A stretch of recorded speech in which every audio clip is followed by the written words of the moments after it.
Maraming salamat. We're very excited about this measure. From the first time na binanggit po namin to, napakarami na ring grupo ang lumabas para sumuporta, and we're very happy that everybody is here. So, unang-una po, the public hearing of the Committee on Science and Technology, joint with the Finance Committee, is hereby called to order. For the record, we're here to tackle Senate Bill number 1330, or the National Budget Blockchain Act. Magandang umaga po muli sa ating lahat. Maraming salamat po sa ating mga kasama sa Senado at mga resource persons na nandito ngayong araw. We're here to tackle Senate Bill 1330, an act mandating the establishment and implementation of a national budget blockchain system to enhance transparency, accountability, and public participation in the Philippine budget process, or the Philippine National Budget Blockchain Act. Nagpapasalamat po kami sa lahat ng bisita mula sa iba't ibang grupo na kakampi at kasangga po natin sa laban para sa transparency, accountability, at sa pagiging bukas sa pagbusisi ng budget ng ating gobyerno. Nais din po natin magpasalamat sa mga eksperto at pribadong grupo mula sa tech sector, sa akademya at sa iba pang mga larangan, at sa mga individual na nagbigay ng mga pananaw at suhestyon sa social media na nakausap po natin. Sila po'y nagsilbing gabay sa ating paghubog nitong panukala. Kasama po dito ang Blockchain Council of the Philippines, ang Fintech Alliance PH, at iba't ibang mga startups at grupo na nakatutok sa good governance at digital reform and transformation. Nung hinain po natin itong bill, nagsisimula pa lang po ang investigasyon laban sa korupsyon sa ating gobyerno. Mula noon, nanawagan tayo sa Senado para sa isang budget process na madaling maintindihan ng karaniwang tao, kung saan pwede makilahok ang bawat Pilipino, mga NGO, mga civil society group, yung taong bayan, sa pagbusisi ng mga alokasyon at allotment ng ating annual budget. Nakita ho natin noong rally noong September 21 na ang kabataan ang nauna sa laban para panagutin ang mga sangkot at nakinabang sa korupsyon sa gobyerno. At naniniwala po tayo na hindi lang po ito laban para sa perang ninakaw ngayon o sa dating mga taon, laban po ito para sa kinabukasan ng ating mga kabataan. Laban po ito para sa Pilipinas na mamanahin at ipapamana pa po nila.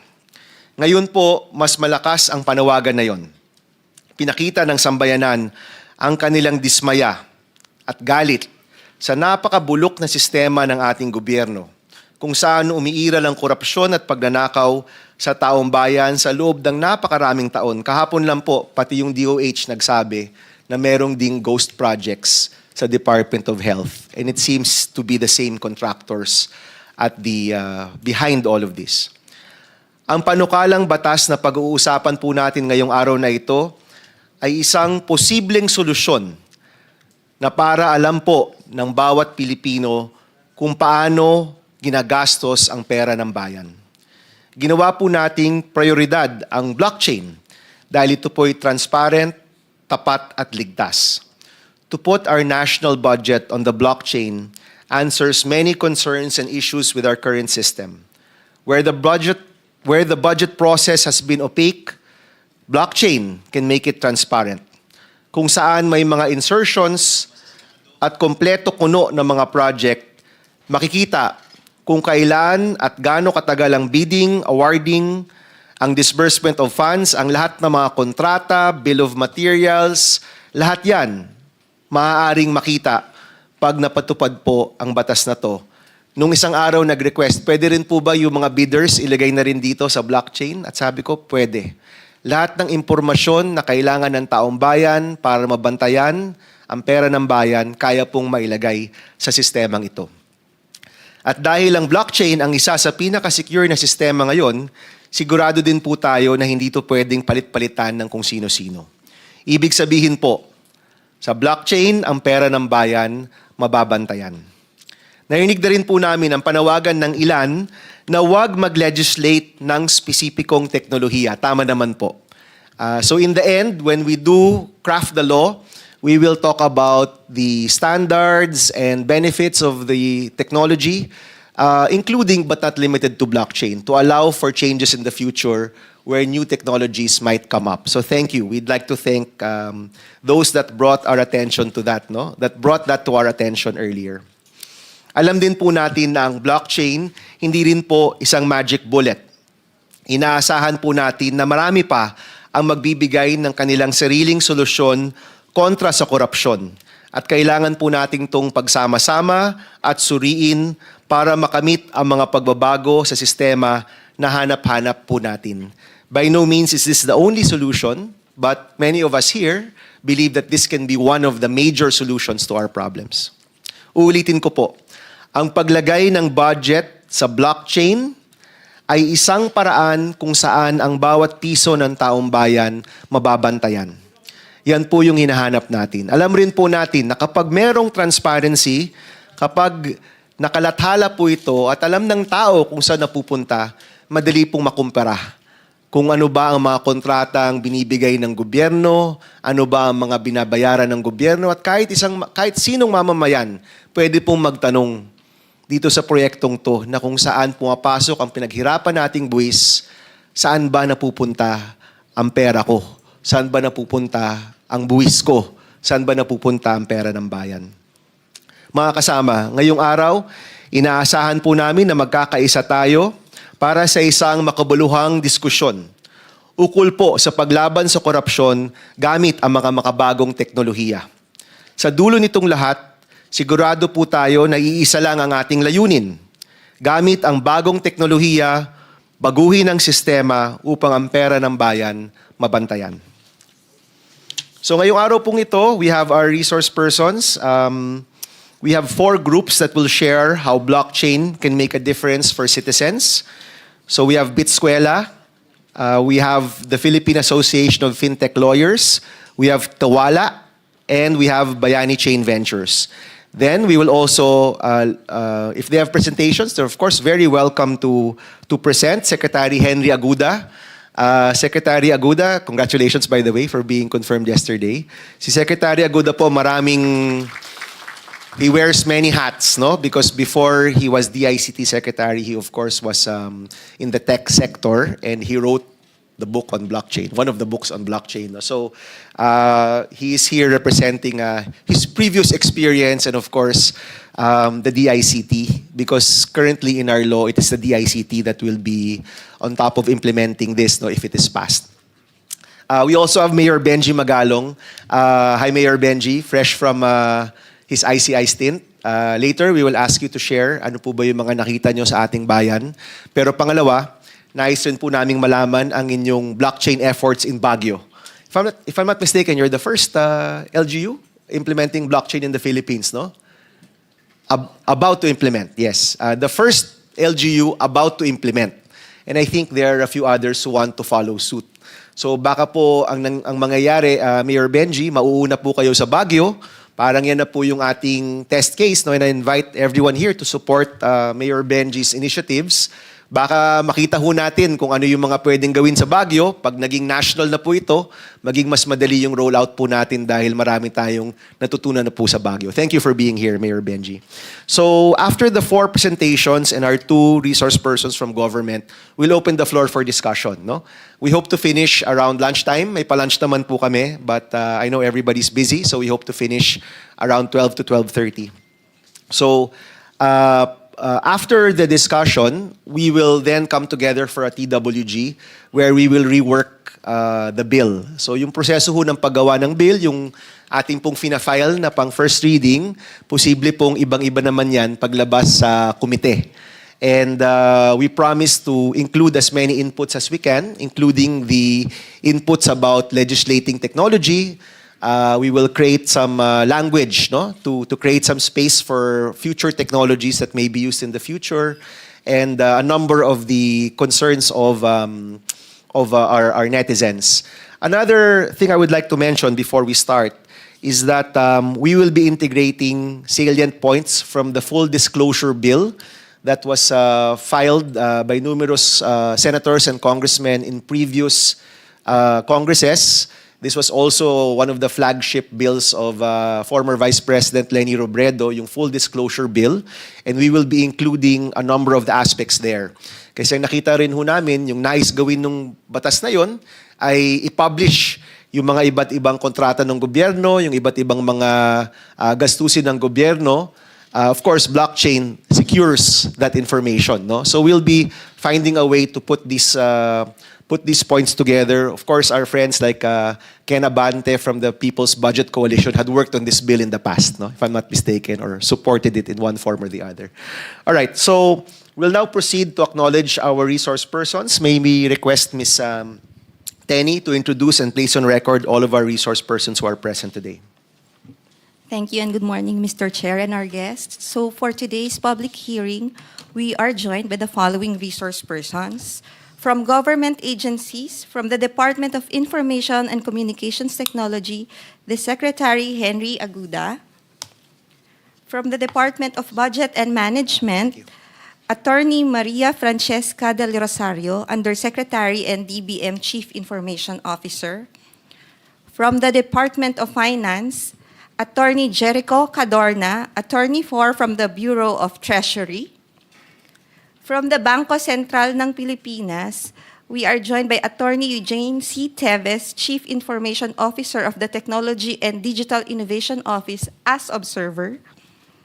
From the Securities and Exchange Commission, Philippine Innovation Office, Attorney Paulo Montano Ong, Assistant Director, is here with us.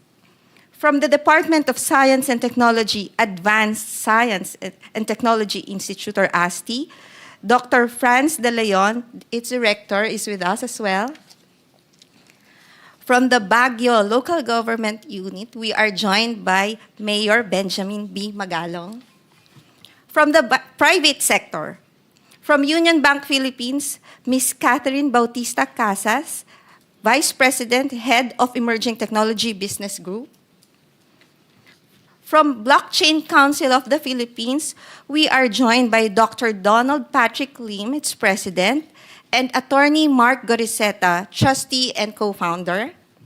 From FintechAlliance.ph, we are joined by Ms. Imelda Tiongson, trustee.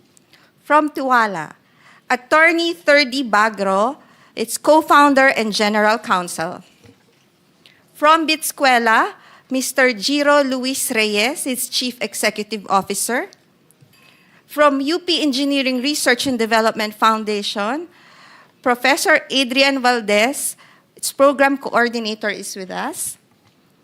From SOD Blockchain, Mr. Harold Glenn Minerva, co-founder and a blockchain engineer.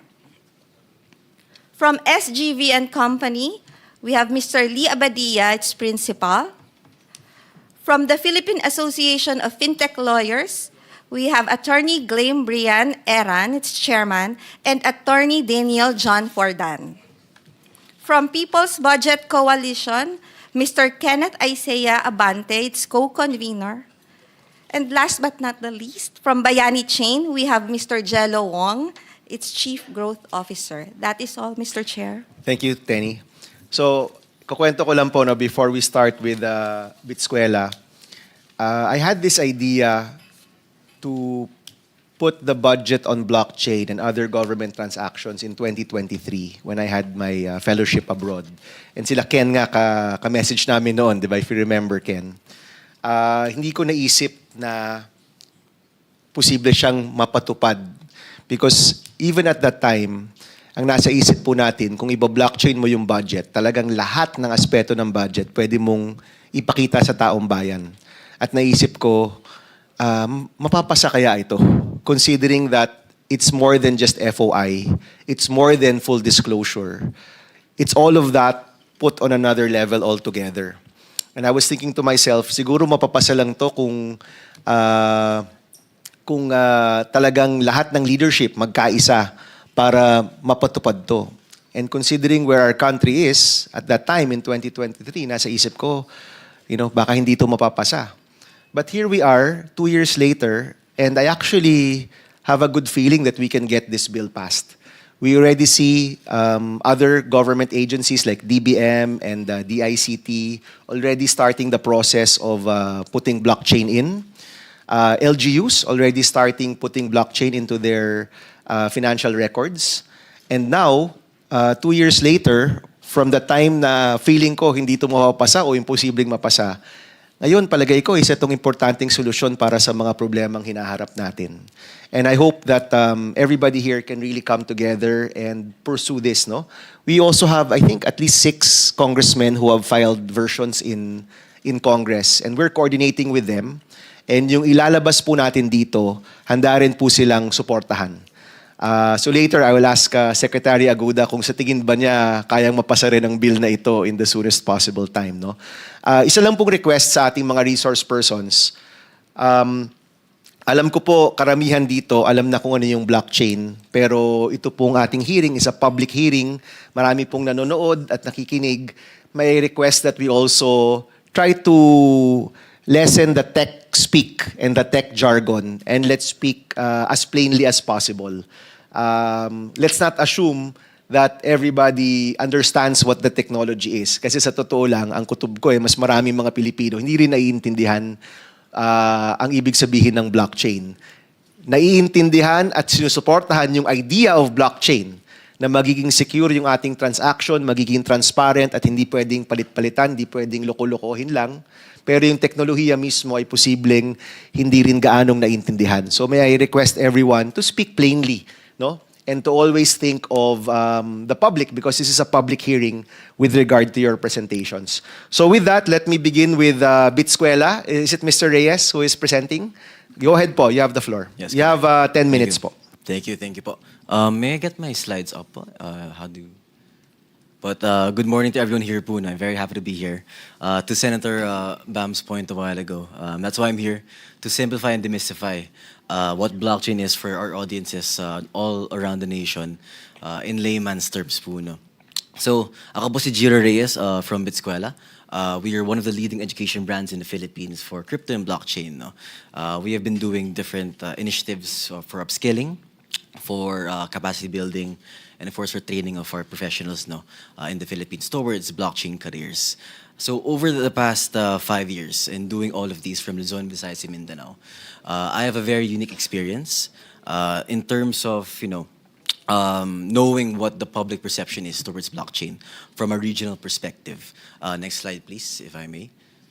Ayun. And ang common nakikita ko pong theme talaga is whenever we go to universities, different LGUs and different sectors, from students, from faculty, they all tell me the same thing.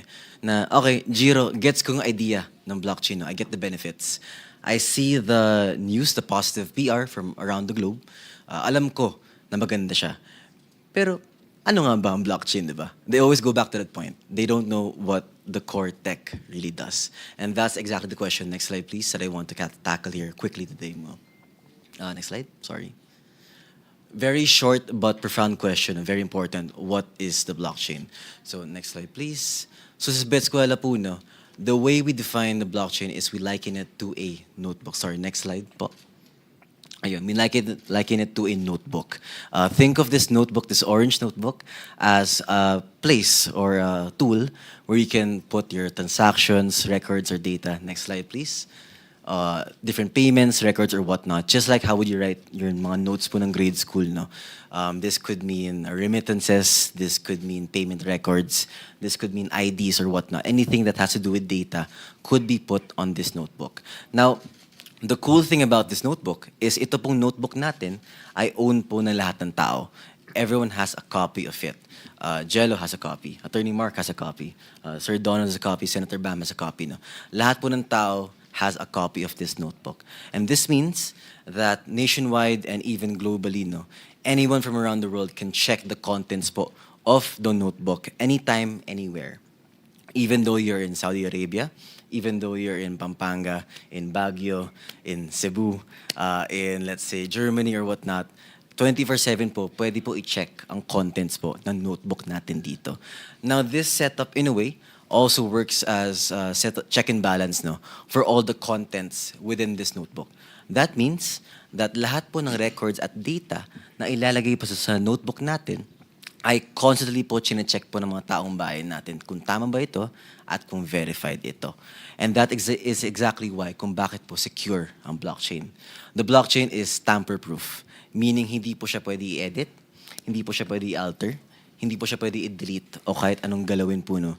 Kahit ikaw si presidente, kahit napakalaking kumpanya ninyo, kahit napakaraming pera or kahit gano'ng kalaking conglomerate, no one party can destroy the data inside the blockchain. And that is the whole beauty of it right now. So, next slide please. If I were to simplify po, the blockchain into one simple phrase, it would be blockchain is a shared digital record. Again, a shared digital record.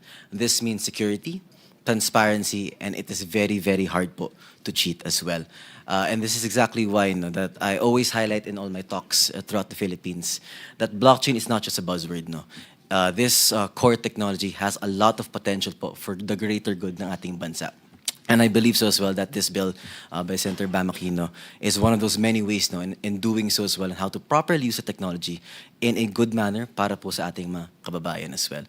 So on that note, very quick slides lang po, but thank you again for the time. Maraming salamat po and good morning. Thank you, Mr. Reyes. Giro, no? Yes. Giro. Thank you, Giro. Yung pagiging shared digital record niya, ibig sabihin nun, yung data, nakakalat yan, di ba? Sa buong internet, correct? Correct, yes. Correct. So, because it is shared by everyone, no one person can change it. That's the beauty of blockchain. Correct. Okay. So, meaning, kung kunyari, may scam na na-uncover si Mayor Benji. Siyempre, si Mayor Benji, nag-iimbestiga pa rin yan kahit wala na po sa ICI, di ba? Mayor Benji. O let's say may scam na uncover si Mayor Benji. Tapos gustong pagtakpan.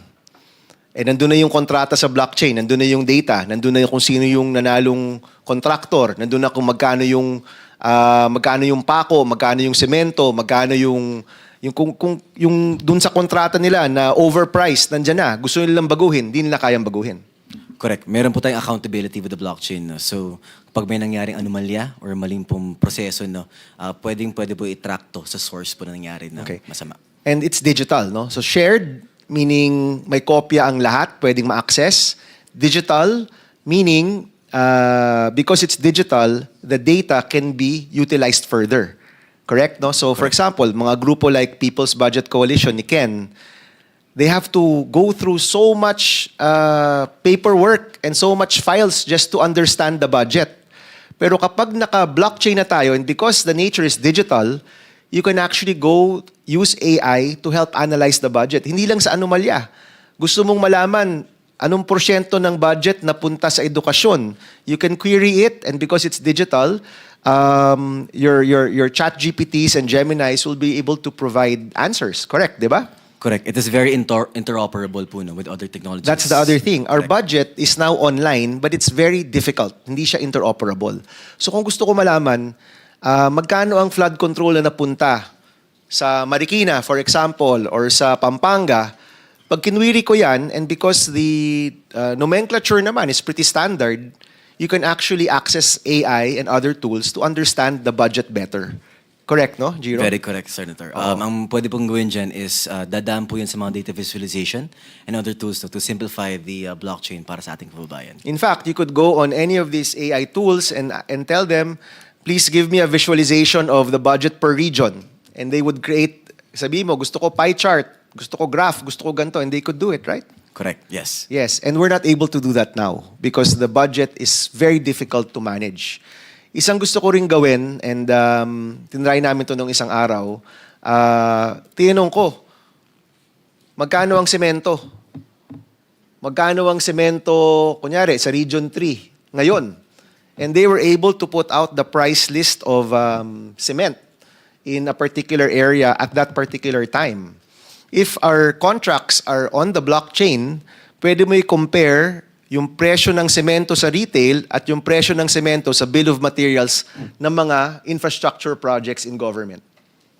Correct, right? Correct, Senator, yes. And you can even, and kung budget watchdog ka, gaya ng People's Budget Coalition, you could even have an alert. Anytime may kontrata na makapasok sa blockchain na mas mataas ng X% sa retail yung presyo ng semento, presyo ng bakal, presyo ng pako, you could create a program which would automatically alert you, alert the public, alert the media na bakit may kontrata na overpriced. Correct, di ba? Yes, kasi real-time po yung pagpasok ng data sa blockchain. No? So, the second it comes in and out, pwede po itong ilagay sa mga iba't ibang The accounts. second that somebody puts in that contract na may bill of materials, you can have a program that automatically analyzes it, compares it to public data or public prices that are available on the internet. Correct, Senator. Correct. Yes. So, hindi lang siya shared digital record. Kasi yung isang aspeto, hindi pwedeng baguhin. Yung isa ay pwedeng intindihin. Di ba? Hindi lang siya pwedeng mahanap eh. Pwede ka gumamit ng mga tools para mas maintindihan ng malalim itong mga contracts and mga transactions na ito. Yes, these are the applications on top po of the blockchain that can be built around it. And at least, of course, you're the tech people. Pero sa palagay ko, di na yan ganun kahirap ngayon, no?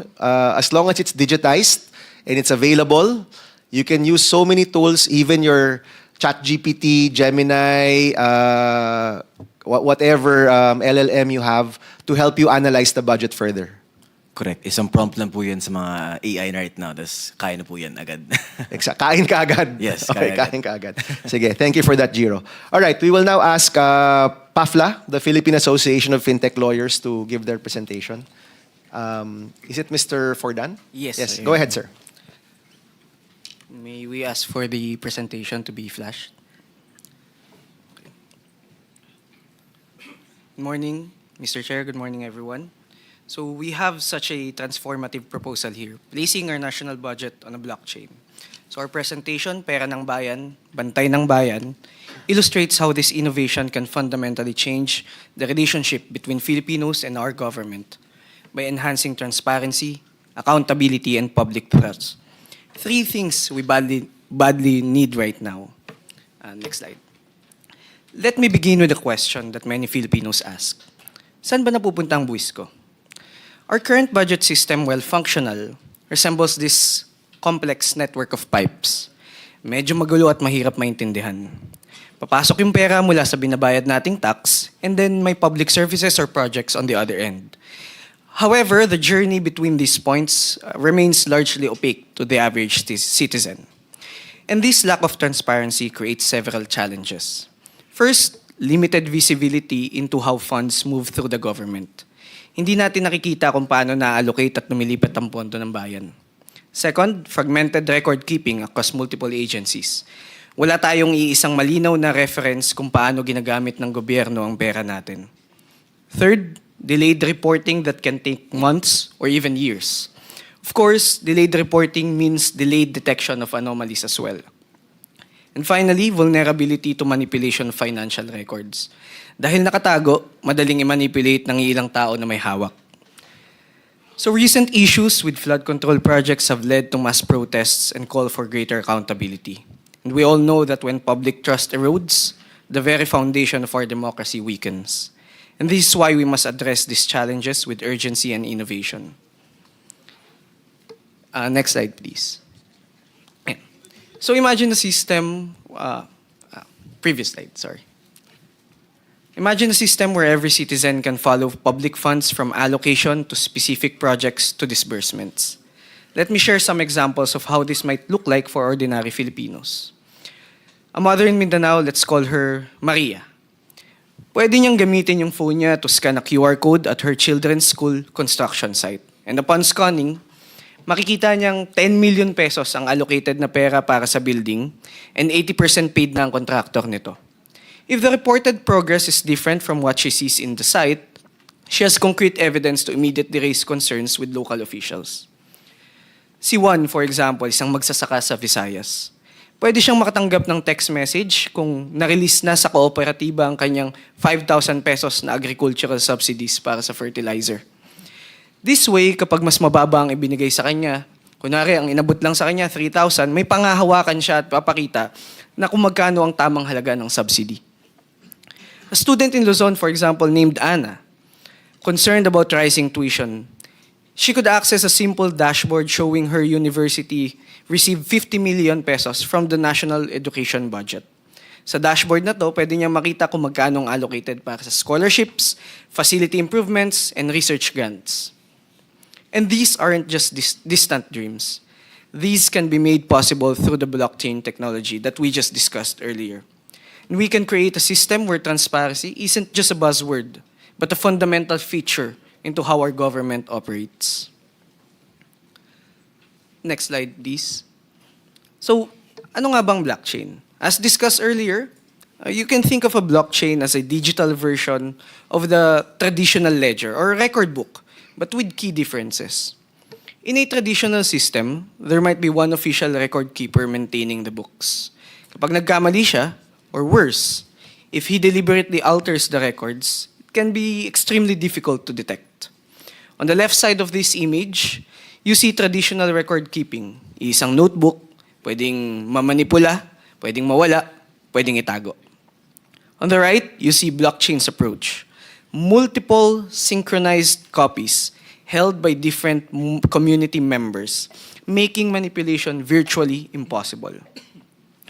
And having a blockchain is akin to the concept of bayanihan, community cooperation and accountability. Since the logbook is shared among the community, bawat isa sa atin magkakaroon ng kopya at access sa bawat transaksyon ng gobyerno. And one key feature is that the entries cannot be altered once they are verified.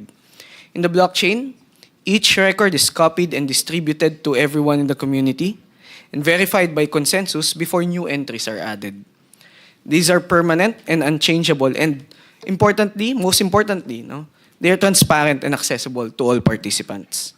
Katulad ng bayanihan kung saan nagtutulong-tulong ng komunidad sa paglipat ng bahay, blockchain requires collective effort to maintain the integrity of the system. In the blockchain, no single person can change the records without everyone knowing. So just an attempt would alert everyone. Next slide, please. One key feature of the blockchain, as mentioned earlier, is immutability. Ibig sabihin, kapag nakalista na, hindi na mababago. Because of this, there's going to be a reliable audit trail or pathway of funds, which would drastically reduce opportunities for corruption. To clarify, utilizing the blockchain technology will not eliminate corruption, but it will definitely make it harder given the transparency and immutability it provides. Mahirap gumawa ng kalokohan kapag nakikita ng lahat. In fact, the DPWH has already started utilizing blockchain technology through what they call the integrity chain to prevent collusion and manipulation of records in public works. So, next slide, please. This chart is an example of how a blockchain-based budget system creates an unbreakable chain of accountability. Let's say, Teacher Grace. Imagine, gagawin yung bubong ng school nila para sa darating na tag-ulan. Using the blockchain system, she could view the budget allocation. Pwede nang tignan kung may pondo na para sa repairs ng school. And after that, she can track the fund transfer. Nailipat na ba mula sa DBM papunta sa DepEd ang pondo. Then, after that, she can monitor project implementation. See when the project was approved and which contractor was selected. Verify payments. Track payments made to contractor and compare it against the works completed. And finally, confirm completion. And because of that, because of all these records that she has, she can report discrepancies if the project is marked complete but the work is not there.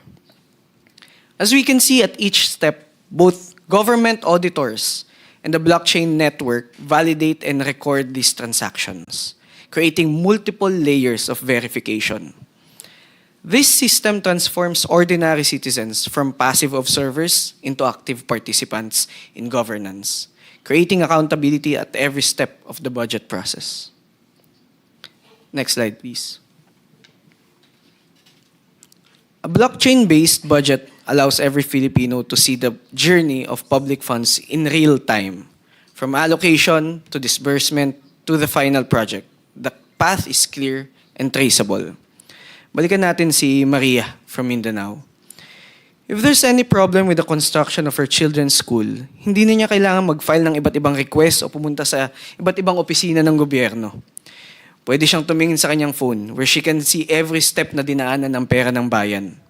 Kapag na-release na ang 10 million na pondo mula sa DBM papunta sa DPWH, makikita niya kaagad in real time. Kung anong biniling materyales at magkano, pwede ring makita at ma-record sa blockchain. And all of this, until the completion of construction, can be viewed through simple and easy to understand reports. Each Filipino can become a potential watchdog, creating a culture where transparency is expected and accountability is the norm. Hindi lamang to tungkol sa paghahanap ng mali. Ito ay tungkol sa pagbabalik ng tiwala ng taong bayan sa pamamagitan ng pagiging bukas at aktibong pakikilahok. Next slide, please. So finally, let's compare the traditional budget system with the blockchain-based approach. In the traditional budget system, records can be altered after the fact. For instance, given this issue with the flood control, di ba, nagkaaroon ng tampering o nawawala yung mga ebidensya. Access to financial record information is limited. Fund movements are difficult to trace. Fraud may take months or even years to detect. Centralized control, of course, it creates vulnerability kasi iilan lang ang may hawak. With the blockchain, all transactions are permanent, immutable, they cannot be changed. Next, public access to the budget transactions is guaranteed. A complete audit trail exists, from allocation to spending. And real-time verification and anomaly detection is possible. Distributed verification prevents manipulation. So, as a final example, let's say I have been requesting to have a road fixed for years. Under the traditional budget system, pwedeng sabihin sa akin paulit-ulit na wala pang pondo. O kaya dumating na yung pondo pero wala pa rin ginagawa. With a blockchain system, I could verify whether the funds have really been allocated or wala pa. I could see if the allocated funds were diverted to other projects. Then, I could identify exactly where in the process the project stalled. And finally, I could report my evidence-based concerns instead of rumors and frustration. Hindi kwento-kwento lang, meron tayong pinangahawakan. And this comparison clearly shows how blockchain system creates a system where corruption becomes significantly more difficult to conceal and ordinary citizens gain the power to hold officials accountable with verifiable facts. From farmers to students, urban professionals to rural citizens, blockchain empowers everyone to participate in safeguarding our national resources. Putting our national budget on the blockchain will create the foundation of a future where every Filipino can say with confidence, alam ko kung saan napupunta ang buwis ko. Thank you for your attention, everyone. The Philippine Association of Fintech Lawyers stands ready to support this bill until it becomes a law. Thank you, Attorney. So dalawa yung nasa isip ko no, from your presentation. Unang-una, yung paghahabol sa mga kontrata na overpriced at lahat yan mas magiging madali kung may blockchain. But on the other hand, because it's on blockchain, preventive rin siya. Yes, no? sir. Kumbaga, mas mahirap magtago kasi nung kausap namin yung DPWH, no, yung si Bryce Hernandez at si Henry Alcantara.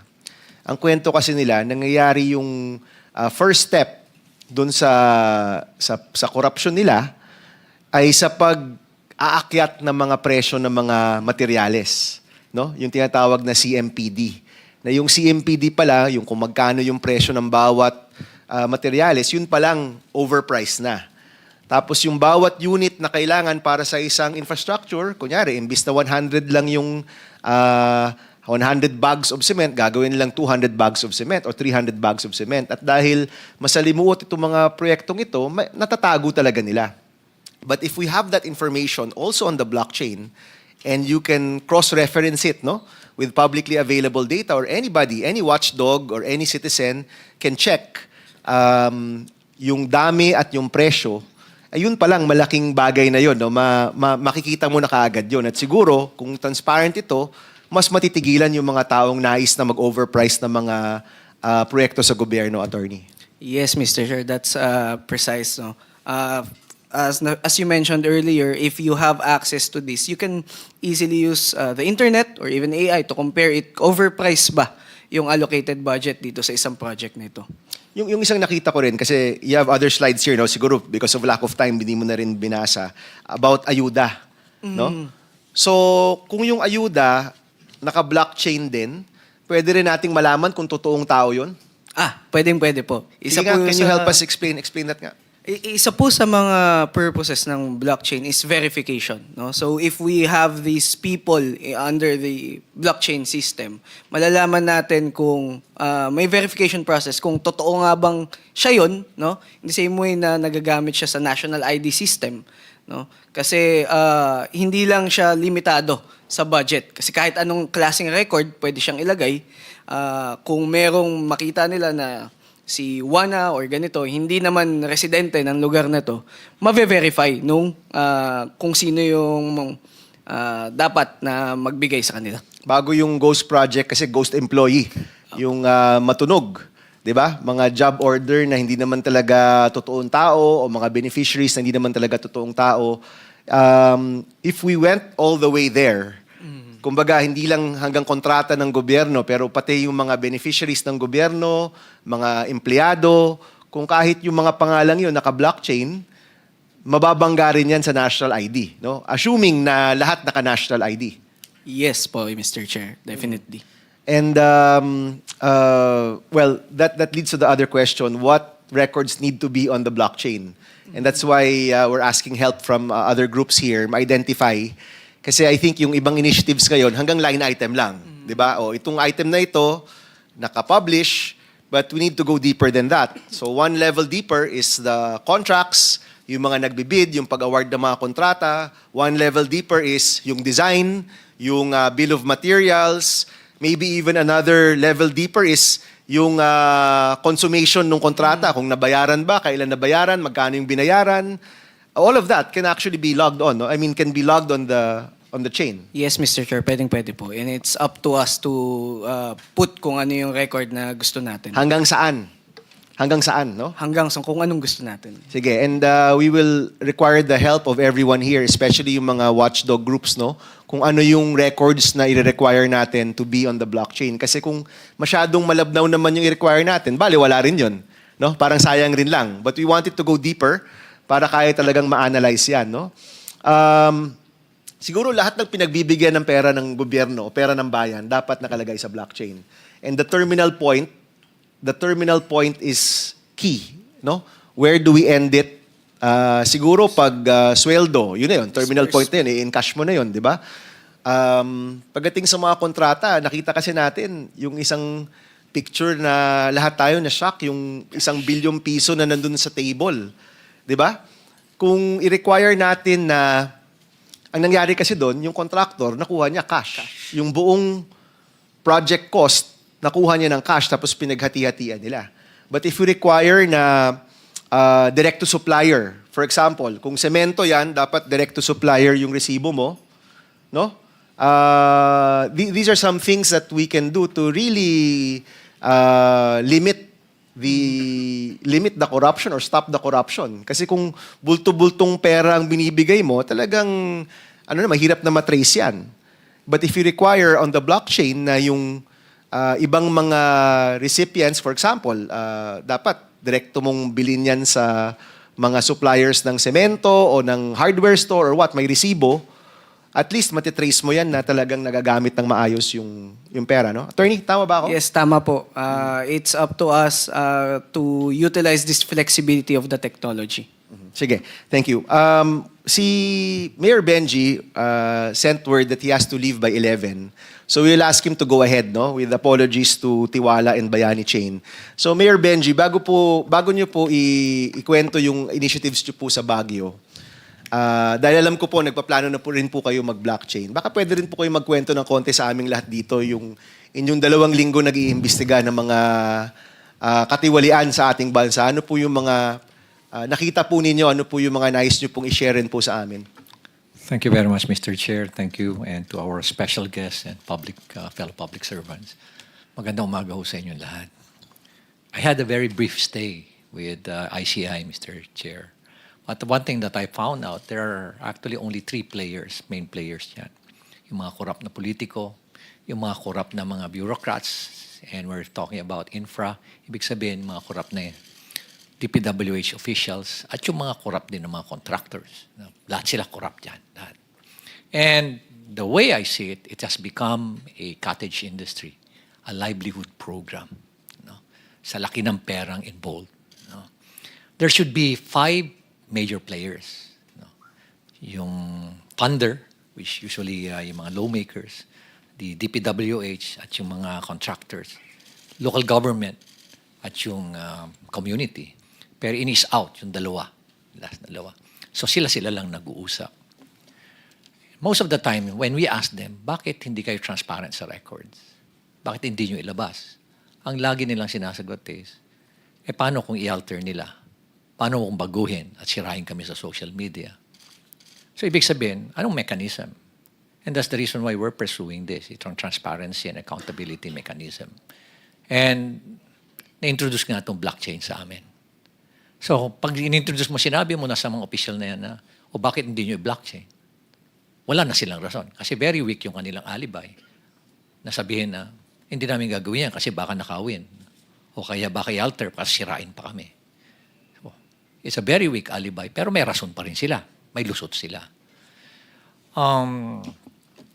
I was really surprised when suddenly I was asked, or there was a press conference, without even consulting me, calling for me, and it was actually a hastily arranged press conference.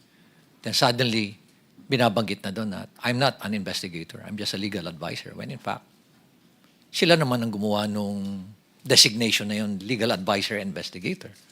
So there were contrasting na mga pronouncement. Kakayanin ko pa yun tatanggapin ko pa yun Tatanggapin ko rin na wala akong authority over the PNP CIDG, which is true. But we took the opportunity to enter into an MOU. Nakipag-MOU kami, to our initiative, nag-MOU kami with PNP, with forthcoming yung sa NBI, with civil engineers, with IBP, mga lawyers. Ang dami mga volunteers. Even with structural engineers. Meron din with watch group with M4GG. Para at least everybody, it's a whole of the nation approach. Kasi nga overwhelming. One thing that I found out is, I anticipated that it's widespread. But the level, the depth, and the magnitude is really overwhelming. That hindi mo kakayanin ng 1 taon, 2 taon to investigate because it's in thousands of cases. Sabi ko nga, it became a cottage industry. Sa isang probinsya nga lang, sabi mo, isipin mo mga 50 ghost projects, 40 ghost projects. O kaya undocumented na mga projects, umaabot sa 9,000. Sa isang probinsya pa lang yan. Paano pa kaya sa ibang probinsya?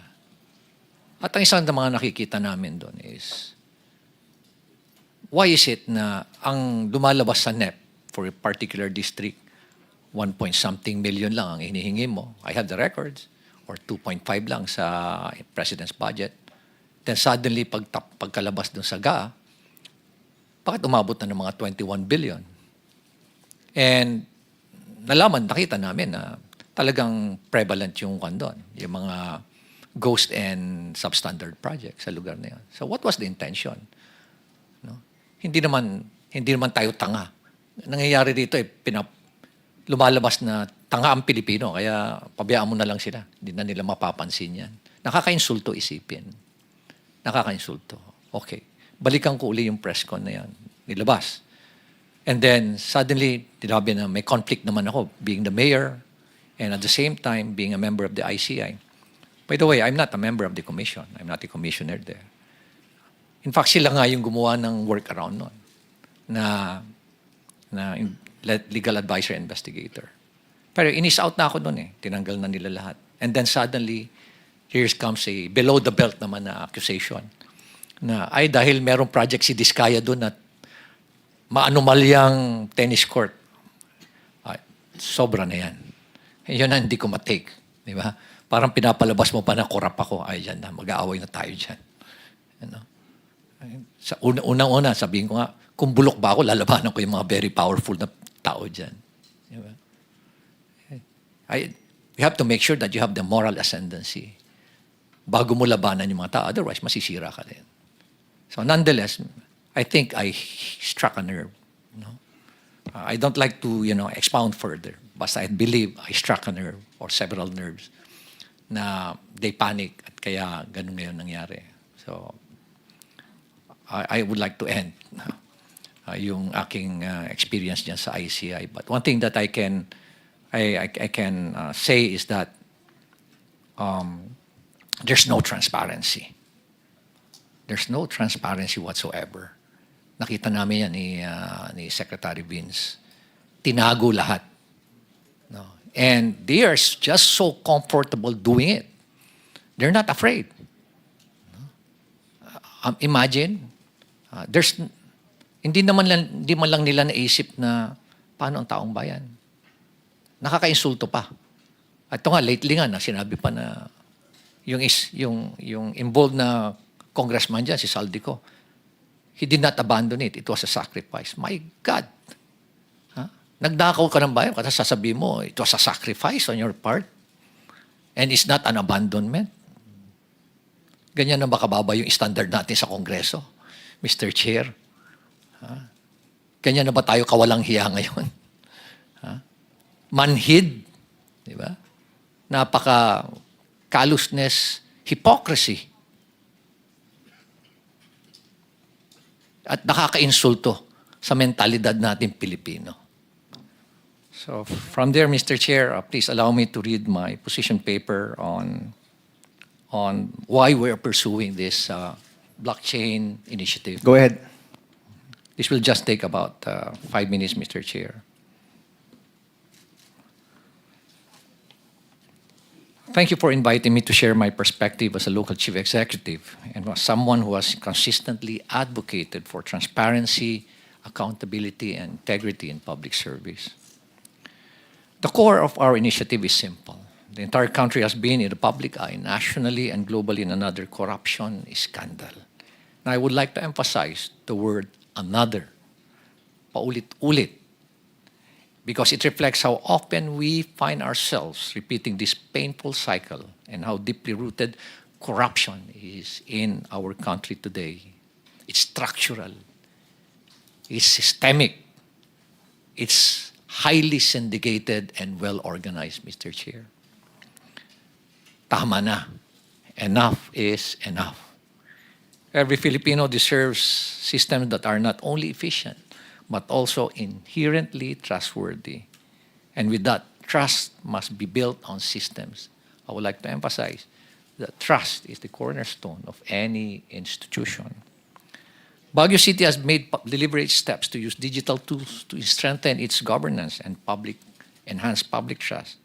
And as part of our commitment to the open government partnership, I would like to inform you, Mr. Chair, that in the entire world, there are only about 160 local government units who are members of that OGP.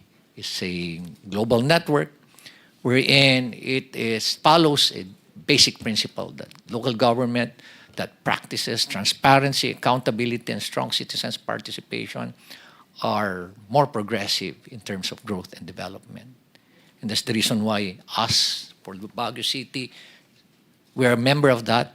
We strive to be a member of that. And in the entire country, out of the 1,400, almost 1,500 local government units, there are only 4 who joined the OGP. Hindi kami natatakot. Why? Sa transparency. Kung wala kang ginagawang mali, hindi ka dapat matakot. And that's why we're pursuing an open government policy. We're now partnering with Bayani Chain. Nakita niyo ho itong mga napakabatang bata. Itong dalawa ho. Yan, si Jello at si Alfred and Paul and the rest of the team. They approached me, we piggyback dun ho sa DBM para hindi ho kami gumastos. And one thing we told them is, make us as your value chain.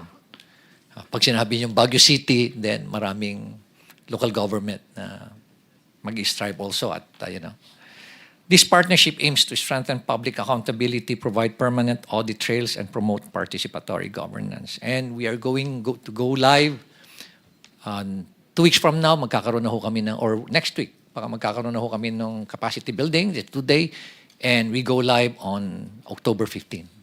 Yes. Mayor, how long was the process from sinimulan niyo yung partnership till mag-go live po kayo? Almost 1 month, Mr. Chair. Only 1 month? Yes, Mr. Chair. Wow. Kasi yung titingnan mo, from a very layman's perspective, madali lang ho lahat eh. Ang pinakamahirap po is, yung mindset na, are you willing to open to be transparent, Oho. and to be to open your data, all this critical information, program of work, bill of quantities, contract, yung bidding documents, bid documents.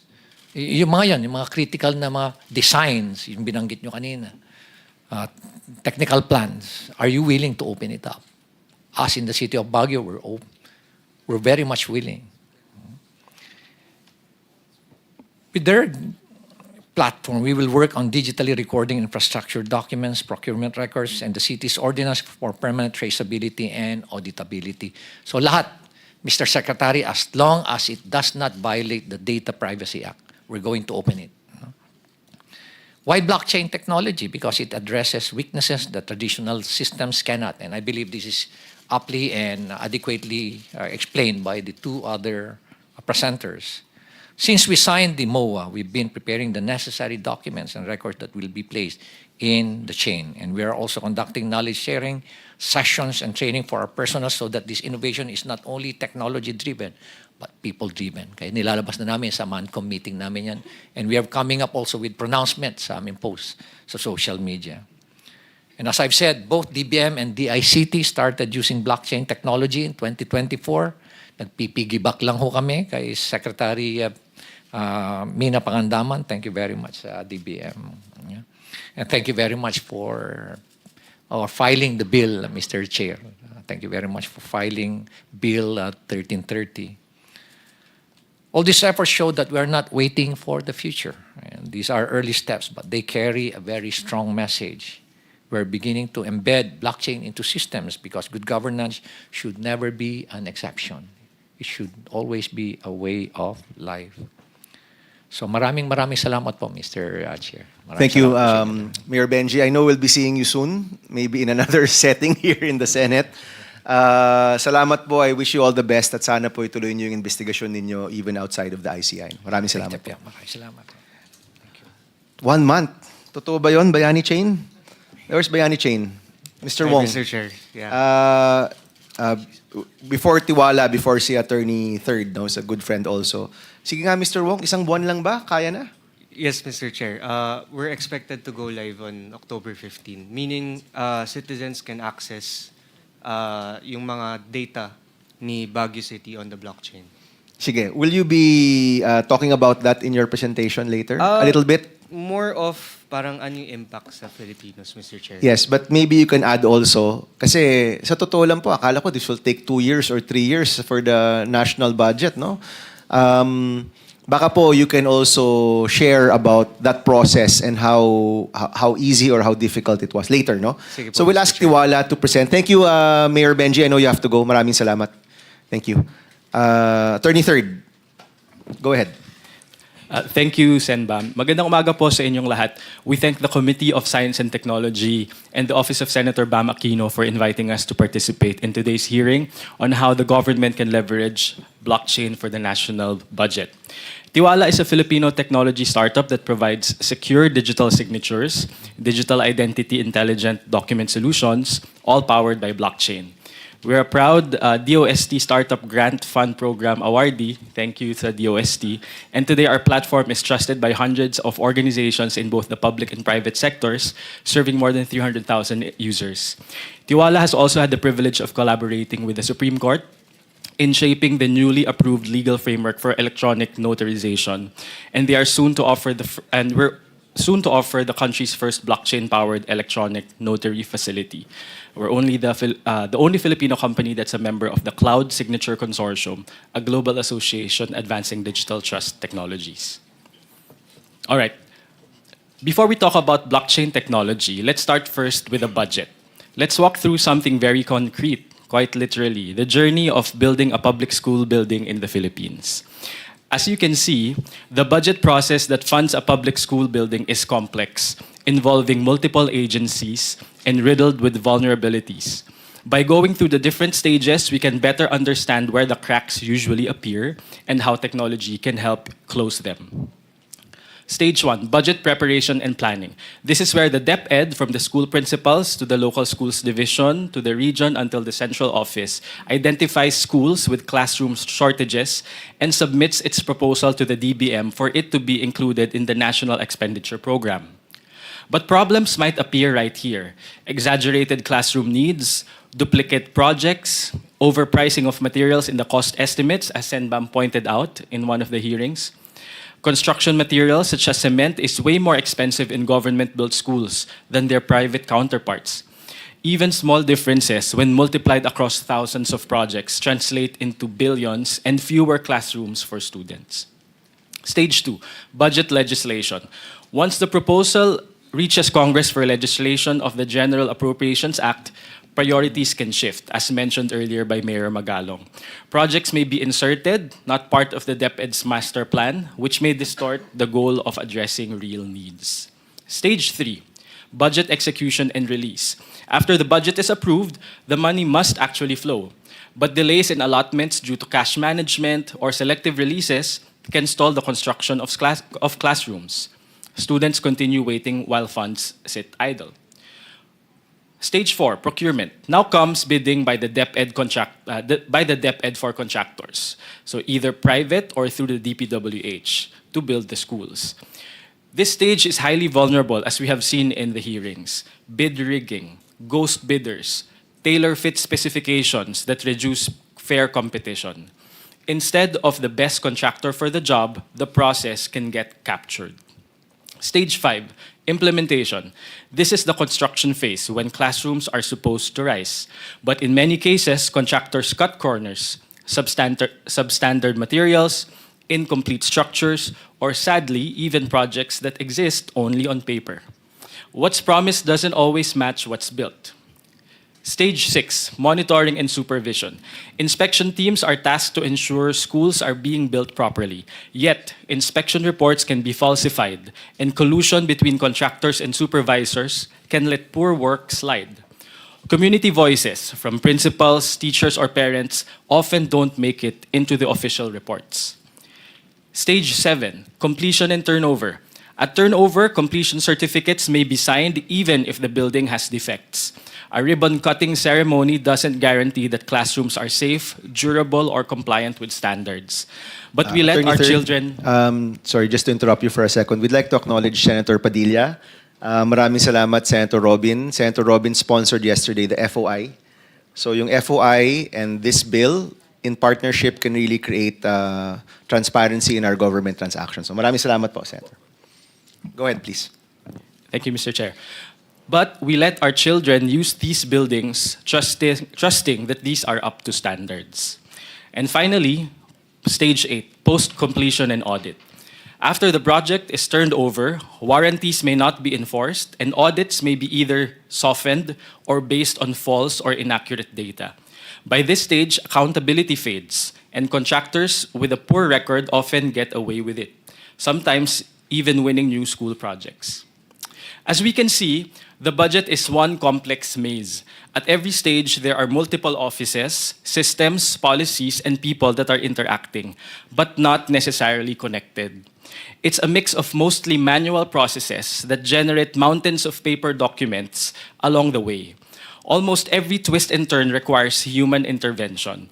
The process is opaque, with weak accountability mechanisms, and the accuracy of information is never guaranteed.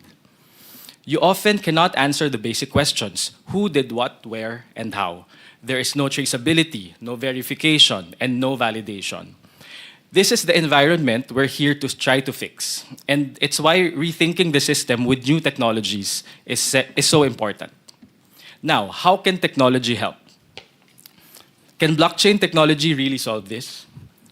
Blockchain is a powerful tool because it locks in records. Once written, they can't be tampered with, and they stay there forever. But here's the catch. Blockchain cannot guarantee that the data being recorded is accurate in the first place. If the information is wrong before it's entered, like when the material costs are inflated, Blockchain will preserve it, but it will also preserve the error. It can be source of evidence in the future, but the error is already there. So it's an immutable wrong on-chain. That is why we need other technologies to work alongside blockchain to make sure that what goes into the record is true and verifiable. So this slide shows many of the possible tech and non-tech solutions that can complement blockchain technology, but I will just name a few in the interest of time. For budget preparation and planning, we can use AI and analytics. When budget and estimates are being prepared, AI and analytics can act as an early warning system. By comparing market prices and historical data, they can catch anomalies. For example, if cement or steel is suddenly priced way above the prevailing market prices. This stops overpricing before it even enters the budget. Another example is in implementation, the use of satellites and drones. During construction, officials might say a project is nearly done, but a drone flyover or satellite snapshot can instantly verify if that's true. These tools let us see what's really happening on the ground. And third, just on that note, yung satellite, no, we actually discussed this way back in 2023 with People's Budget Coalition. Kung nakasubscribe tayo to the best satellite services, makikita mo up to 1 meter or 3 meters yung, I think it's 1 meter, di ba? Within 1 meter yung pixel niya. So makikita mo talaga kung nagagawa o hindi. And with AI, pwedeng i-match kung yung completion dun sa kontrata ay nagbamatch dun sa nakikita nung satellite. And that can all be automated, no? That's correct, Mr. Chair. Go ahead, please. Citizen apps let principals, teachers, and parents provide geotagged proof of progress, while financial analytics track every peso released and spent, flagging delays, diversions, or mismatches instantly. Okay, so blockchain ensures that once the record is written, it can't be altered. But these other technologies, AI, satellites, citizen apps, and data analytics make sure that what gets written in the first place is accurate, reliable, and verifiable. Together, they create not just permanent records, but trustworthy ones that truly reflect what is happening. Now we shift into a different future. So having said all of those things, we can imagine this. A future where Filipinos don't have to wonder where the budget went because they can see it in real time and in one place. Think of it like tracking a delivery package. You open an app and you instantly see where the money started, where it is now, and where it's supposed to go next. With blockchain at the core, every transaction in the national budget can be logged, verified, and made tamper-proof. Data can't be quietly erased or altered behind closed doors. And because everyone, from government auditors to schools, ordinary citizens, citizen watchdogs, is looking at the same version of the truth, accountability becomes built into the system. This doesn't mean corruption will disappear overnight, but it does mean it becomes harder and harder to hide. Again, there's still a big catch. As mentioned by Mr. Chair earlier in his opening remarks, blockchain is not a magic wand. It's only one piece of the bigger picture, a part of what we would like to call a budget trust ecosystem. To get there, we must look at the forest, not just the trees. Blockchain gives us transparency and immutability, but for it to work, there are important enabling conditions that we must first build. We need to build a unified government information system, our data lake. This means digitizing paper-based processes and interconnecting systems across agencies. But technology alone isn't enough. We must align the processes, policies, and people that make the system work. I think you can go to the last slide.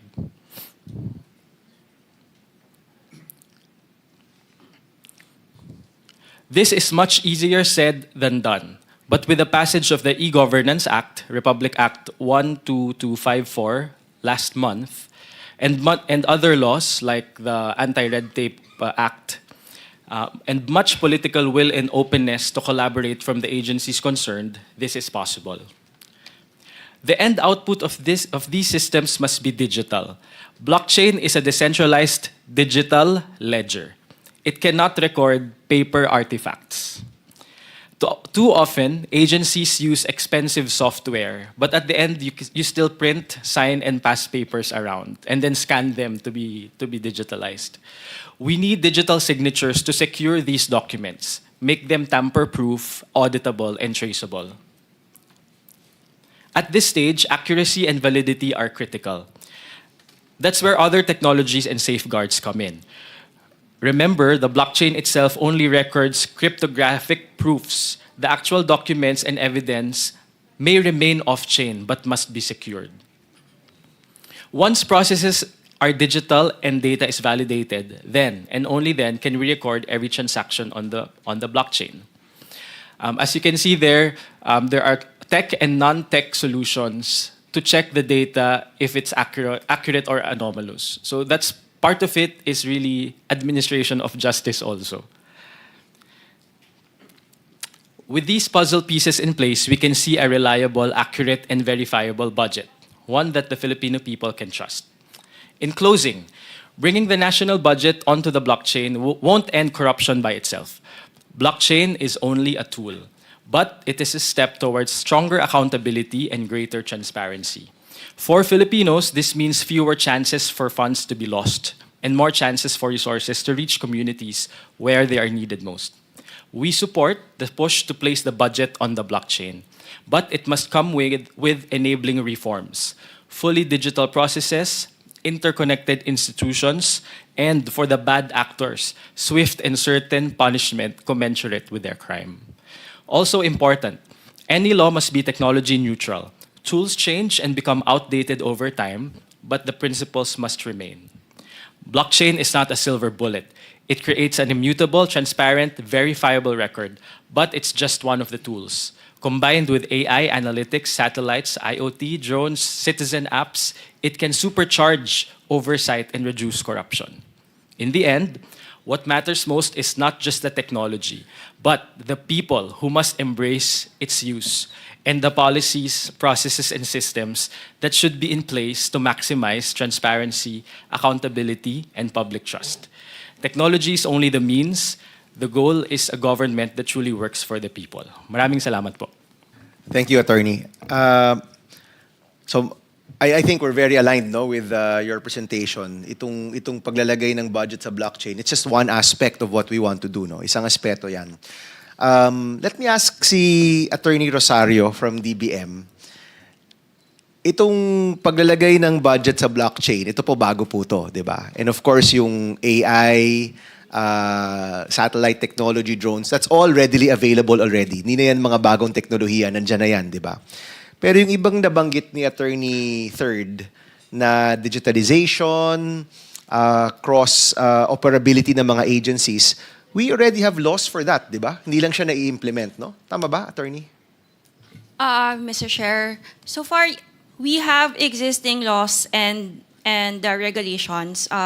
However, we are also lobbying for the progressive, modernized, for better budgeting po. This is part of the LEDAC, which reinforces the needs for the integrated financial management information system. Oh. So we have executive order as well. Currently po, yun po yung pinanghahawakan po ng DBM to enhance our digitalization efforts. But you don't need a law anymore for this kasi lahat ng batas na kailangan nyo for digitalization. Maybe I'll ask si Sec Henry kasi tumutungo siya. No? So, Sec Henry, do we need a new law for digitalization? We don't, di ba? For digitalization, Mr. Chair, hindi na. Hindi na. It's just a matter of execution and implementation. Okay, so the laws that Attorney Bagro, the framework that Attorney Bagro mentioned, actually, nandiyan na yung mga batas eh. Sa totoo lang, it's now implementation. Itong paglalagay ng budget on blockchain or similar technology, it probably needs a law unless DBM wants to pursue it on its own, which I think it's probably doing already. Pero yung nakikita ko kasi, if the budget, which is sabi nga namin ni Senator Robin, pinakamahalagang batas na nilalabas every year is the budget, di ba? Kung yun ay naka-blockchain, mas mapapabilis yung digitalization ng ibang mga ahensya. Because the mother document is now digital, interoperable, and on the blockchain. So kailangan talagang sumunod na yung mga ibang ahensya na hindi pa gaanong sumusunod. No? Sec Henry, tama po ba? Mr. Chair, tamang-tama po. Dadali po yung trabaho ko dyan. Kaya sinusuportahan po namin yung i-blockchain kaagad kung po pwede, Mr. Chair, yung 2026 GAA. Para lahat ng disbursement pwede na nating matrace sa GAA. Okay, Thank you, Mr. we'll get Chair. to you, Secretary. Ikaw yung ating panghuli. Bayani Ventures, please go ahead. Hi. I'm sorry, it's Bayani Chain. Bayani Chain Yes, Ventures. Bayani Chain. Good morning, Mr. Chair. Thank you for the opportunity, and good morning to everyone. So I think I have a slide, mga slides po. If we can pull it up po. But to start po, no, Bayani Chain po, we're a blockchain infrastructure company, and we essentially power the tech behind DBM's blockchain system for special allotment release orders and notice of cash allocations. And also we're pilot testing on the LGU level with, as mentioned by Mayor Benji Magalong. So, good morning to everyone. Today I'll kind of explain the topic on blockchain for transparency, and more importantly, what it means for the Filipino people. Next slide, please. Yeah. So, I think a lot of people already discussed po no kung ano yung how blockchain works. But at its core, in simple terms, blockchain is a tamper-proof timestamp ledger. Meaning, once data is written, it cannot be erased or altered. This means NGOs can monitor, the media can report, and citizens can participate, all looking at the same record of truth. And I think that's the power and impact of blockchain. Next slide. What would this look like no, on a budget system? I think this is more high level po, no, than attorney's presentation. But for us, this is how we would envision it, right? Funds from the treasury are tokenized and recorded on the blockchain. And at the same time, these spending units, such as different departments and LGUs, disperse these funds, and every step is logged and traced. From there, it gets stored into a immutable ledger, which is time-stamped, auditable, and verifiable. Ano po yung impact niyan? Pareho pong oversight bodies, such as NGOs and watchdogs, and citizens themselves can validate and scrutinize every peso in real time. Next slide. So ano pong impact po to para sa taong bayan po, no? For every Filipino, it means, number one, participation. Because budget data is directly accessible on a smartphone, and 70% of Filipinos already have a smartphone. Citizens can audit anytime, anywhere. Halimbawa, kung meron pong Senate hearing at may nilabas pong budget, pwede din pong i-check ng taong bayan sa cellphone nila. This gives the people the power to check how funds are used without needing any special access. Second, accountability.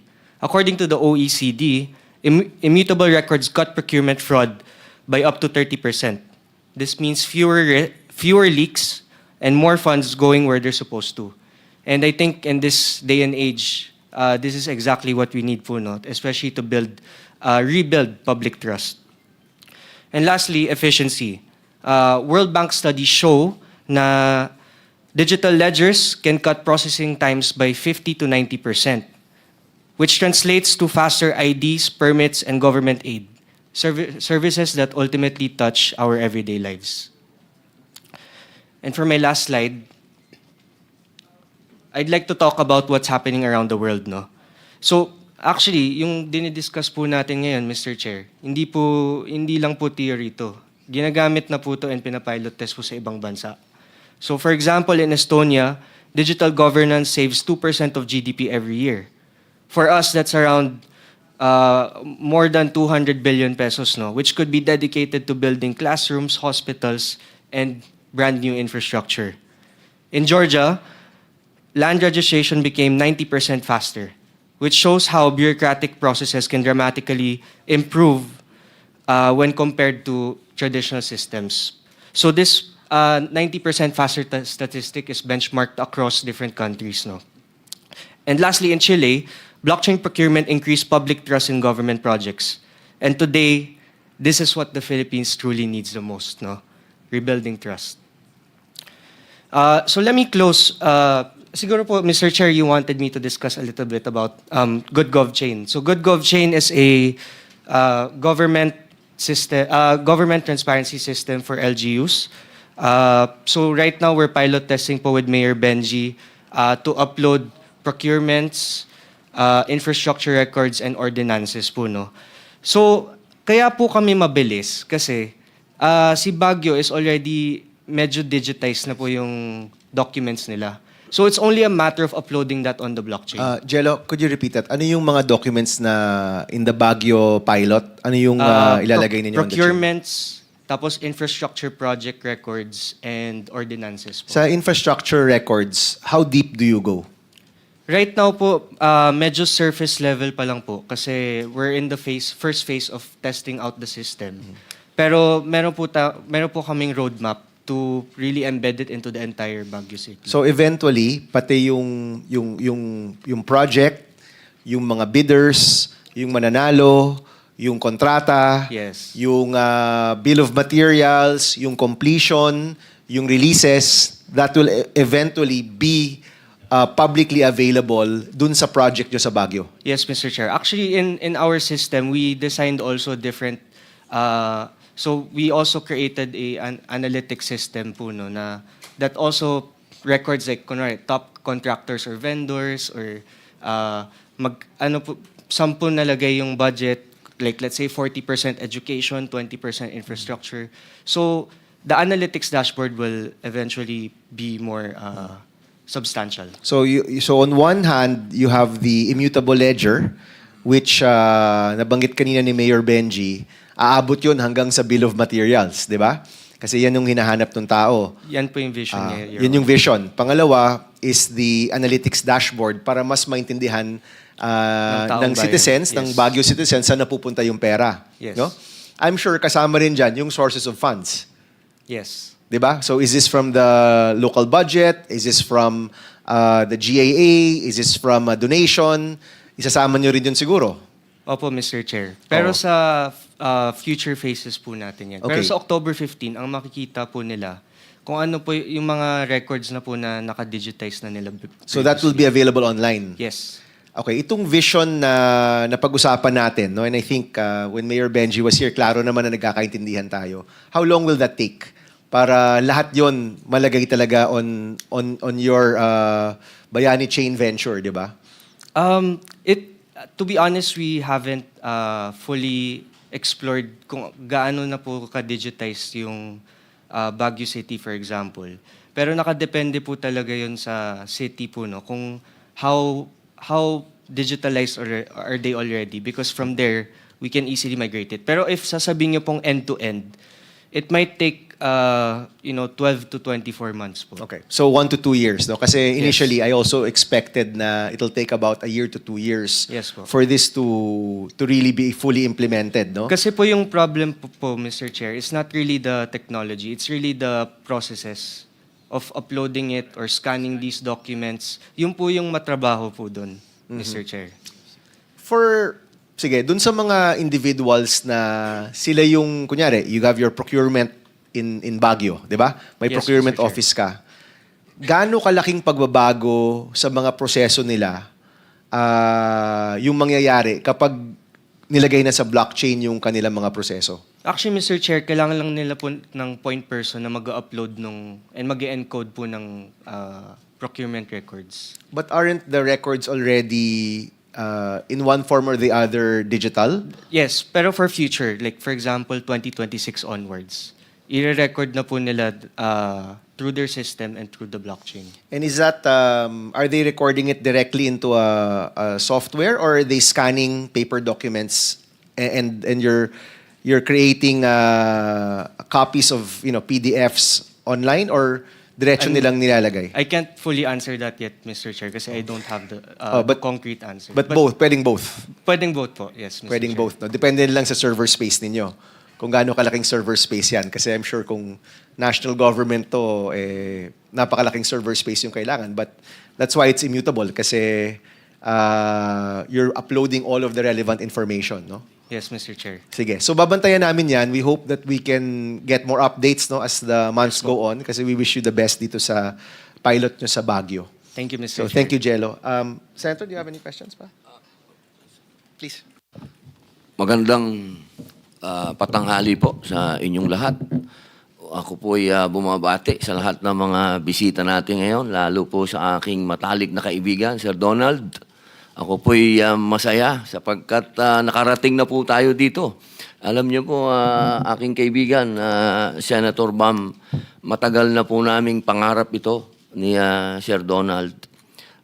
Ako po, ang una ko pong exposure dito sa blockchain 2014 pa. Pero against po ito sa nung panahon po na napakalakas ng terrorism. Ito po ang pinangkontra. Ito po yung ginamit namin sa anti-terrorism para ma-monitor po namin yung mga paggalaw ng pera ng mga terorista. Napakalaki po ng naitulong nito. Pero siyempre, tama po yung sinabi ni Sir kanina, hindi ito silver bullet. Pero ito po yung kailangan natin ngayon.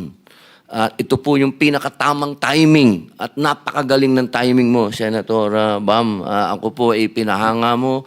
Saludo ko sa iyo, pati pa ako. Napakagaling po ng pagkakagawa ninyo dahil ito po talaga yung solusyon. Marami pong binabanggit yung ating mga bisita na totoo, ito yung yung record talagang mapipreserve natin, sir. Kasi yun po ang kailangan eh. Kasi dito sa ating bansa, nawawala yung record. Puro kwentuhan, puro turuan, pag hinanap yung record, nawawala. Ang importante po yung record para meron po talaga tayong maikulong. Opo, yun po talaga at matigilan natin. Kaya ako po ay nagpapasalamat kay Senator Bam Aquino. Ito pong ginawa niya na ito po yung solusyon. Alam nyo, sa bansa natin, marami lang aktivista, reklamo ng reklamo, pero walang hinahatid na solusyon. Ito po yung solusyon. Kaya maraming salamat, Sir Bam. Ako po ay muli 100% na nakasuporta sa inyo. Sir Donald, mabuhay ka. Eto na tayo. Salamat. Maraming salamat, Senator Robin. And of course, the FOI na sponsor po kahapon, we are also fully supportive of the FOI. Thank you. Okay, the newly confirmed Secretary Henry. Congratulations po muli, Secretary Henry. Alam ko po matagal rin ang inyong karanasan sa blockchain even before you joined government. Baka pwede niyo pong ikwento ano pong panayam po ninyo dito po sa blockchain bill po natin. Mr. Chair, maraming salamat po, Senator Robin Hood. Kahapon po, nung nabanggit niyo yung confirmation ko, doon sa confirmation ko po, natanong po ako ni Senator Lacson, kailangan pa ba ng batas para i-blockchain yung General Appropriations Act?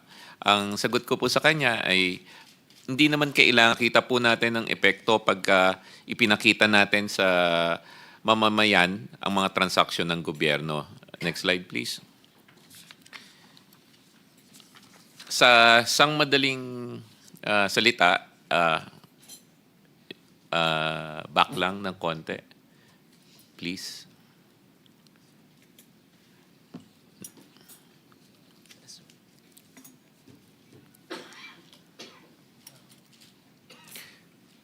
Yung previous slide. Previous slide.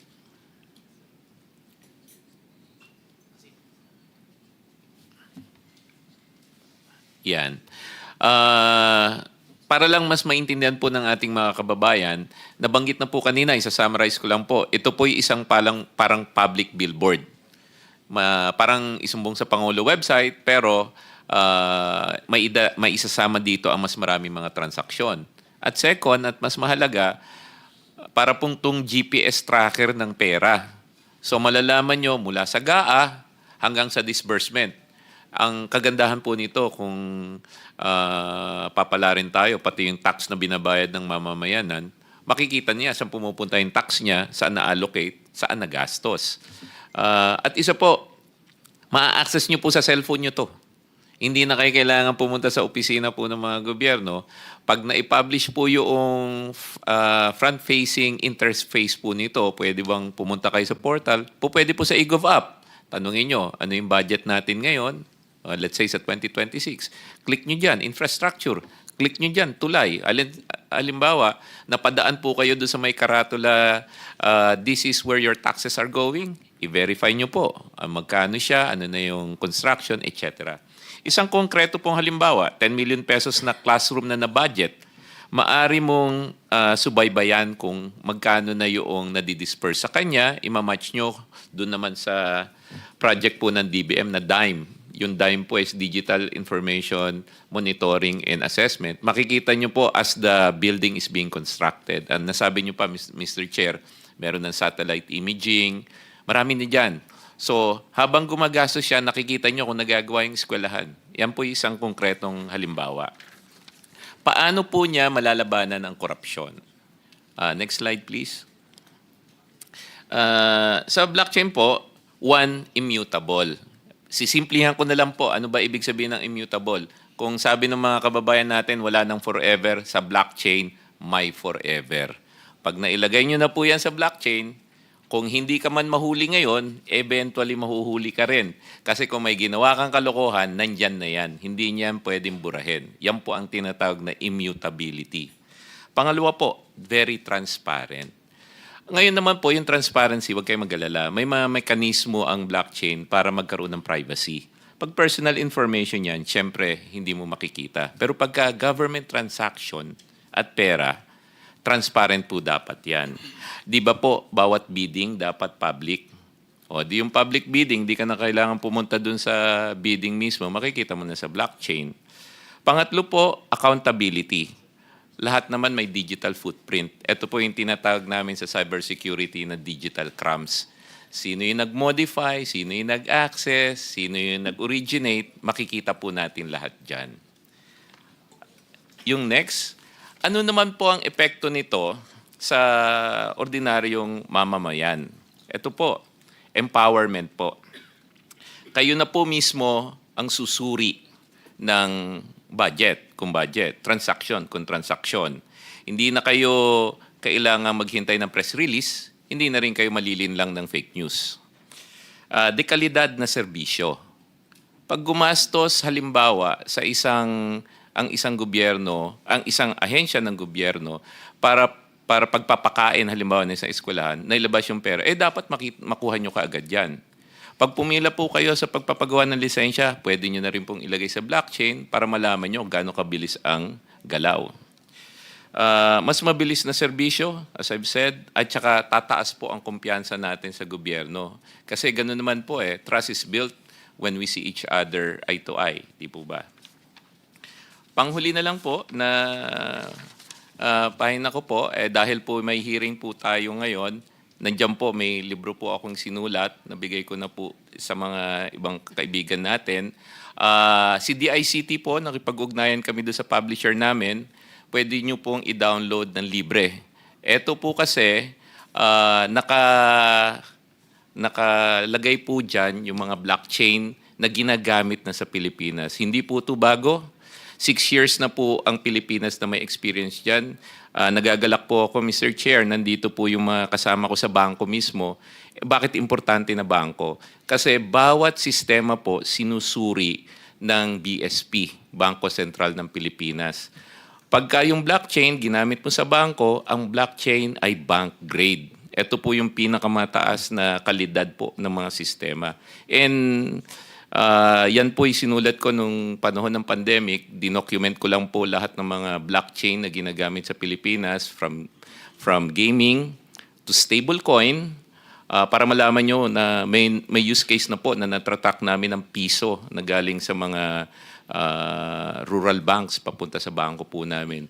At importante po, nagamit na po namin yan sa governance and compliance. At gumanda po yung governance and compliance processes po namin. So yan po, Mr. Chair, antabayanan na lang po nyo sa DICT at ipopost po namin yung download link po. Maraming salamat, Mr. Chair. Thank you, Secretary. Just a few questions, then si Senator Robin has a few questions also, no? Nung nilabas ho namin to, may mga nagkomento online na nuclear bomb ito pagdating sa corruption. Ano pong komento nyo dyan? Hindi lang nuclear bomb, medyo 100 years na radioactive yan, Mr. Chairman. Ito po ang sagot Mr. Chairman, sa korupsyon. Kaya nung nalaman ko po na nagbalangkas po kayo ng bill dito, ay alam niyo naman po, bigla ako kayong linapitan at tuwan-tuwa po kami. Hindi lang po sa Pilipinas na kasi ginamit yan.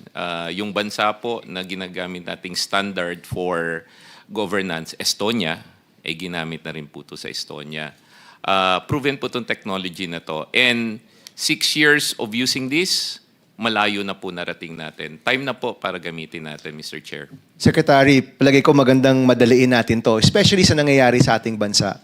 Would you propose to make this bill or would you propose to the President na i-certify na urgent ang batas na ito? Yes, Mr. Chair. Alright, aasahan po namin yan, Secretary. Yes, Mr. Chair. Senator Robin. Ginoong kalihim. Opo, nung minsan po akong umattend ng convention ng blockchain, opo, ang pinag-usapan po doon ay para sa mga small businesses. Totoo po ba makakatulong ito sa ating mga small businesses? Mr. Chair, Your Honor, yes. Bigyan ko po kayo ng ehemplo. May mga nagnenegosyo na sa atin ngayon na yung mga negosyante natin na maliliit, hindi makabili ng malaking lote. So paano sila magnenegosyo? Through blockchain, fractionalize nila yung mga lote.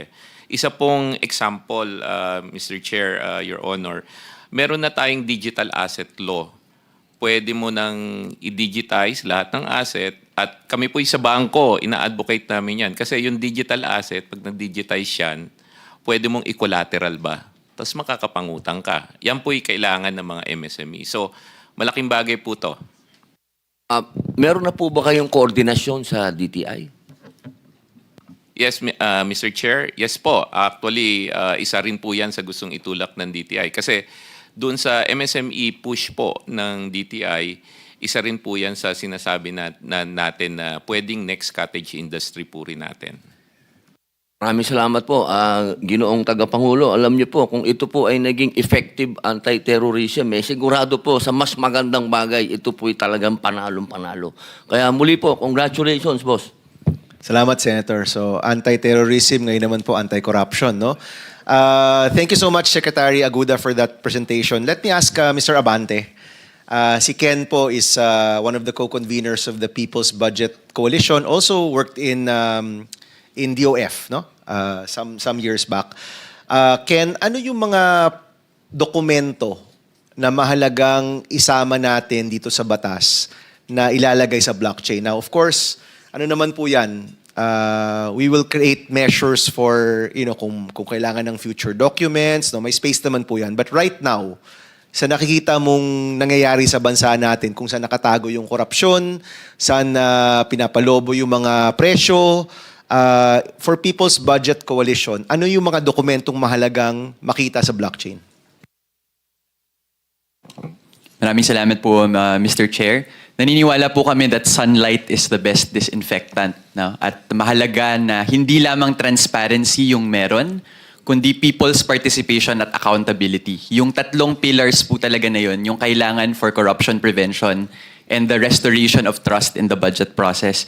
Pero po dito sa tanong ninyo tungkol sa transparency, yung mga citizen monitors po natin are asking for free, public, and machine-readable access to the following. No? I will ask certain questions and then I will enumerate the documents that are needed. Una po, tama po ba yung programa, yung presyo at kalidad ng materyales? Yung mga documents po na nasa procurement ay yung tinatawag nating Program of Works, Bill of Quantities. I will ask DBM later to also comment on this. Apo. Yung tinatawag po nating Detailed Unit Price Analysis o DUPA, doon po makikita yung mga materyales, yung presyo ng materyales. At mahalaga rin pong malaman yung bid opening minutes ng Bids and Awards Committee Secretary that detail the competing bids. No? So, unang tanong, tama ba ang presyo at kalidad ng programa? Pangalawa po na mahalagang tanong, no? Ang mga bidders ba ay technically, legally, and financially eligible na mag-bid? Sila ba ay na-blacklist? Undercapitalized ba sila? No? In order to find this out, very important po na magkaroon ng access ang citizen monitors to the audited financial statements, to the general information sheets and the articles of incorporation. Na gusto ko pong sabihin that these are expensive and difficult to get. In fact, I was just talking to our friends who are investigative journalists from Rappler who did the expose on Congressman Zaldico, sina Dwight De Leon and Casey Valmonte. Sinabi po nila na it cost them 30,000 pesos, no, to get these documents from the SEC. We need these to be free, we need these to be open, and we need these to be machine readable. Otherwise po, may hirapan yung mga bids and awards committees to figure out whether these bidders are in fact financially, legally, and technically eligible to bid. Question.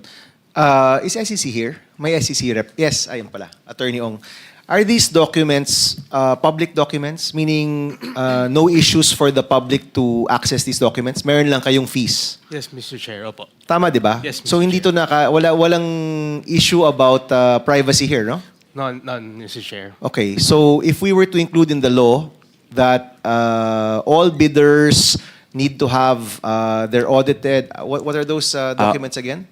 Audited financial statements, general information sheets, articles of incorporation. Oh, if we were to include in the law that all bidders for national government projects or programs need to attach these documents, SEC could provide those documents. Yes, Mr. Chair. And our data systems can be integrated also to the blockchain. All right, thank you.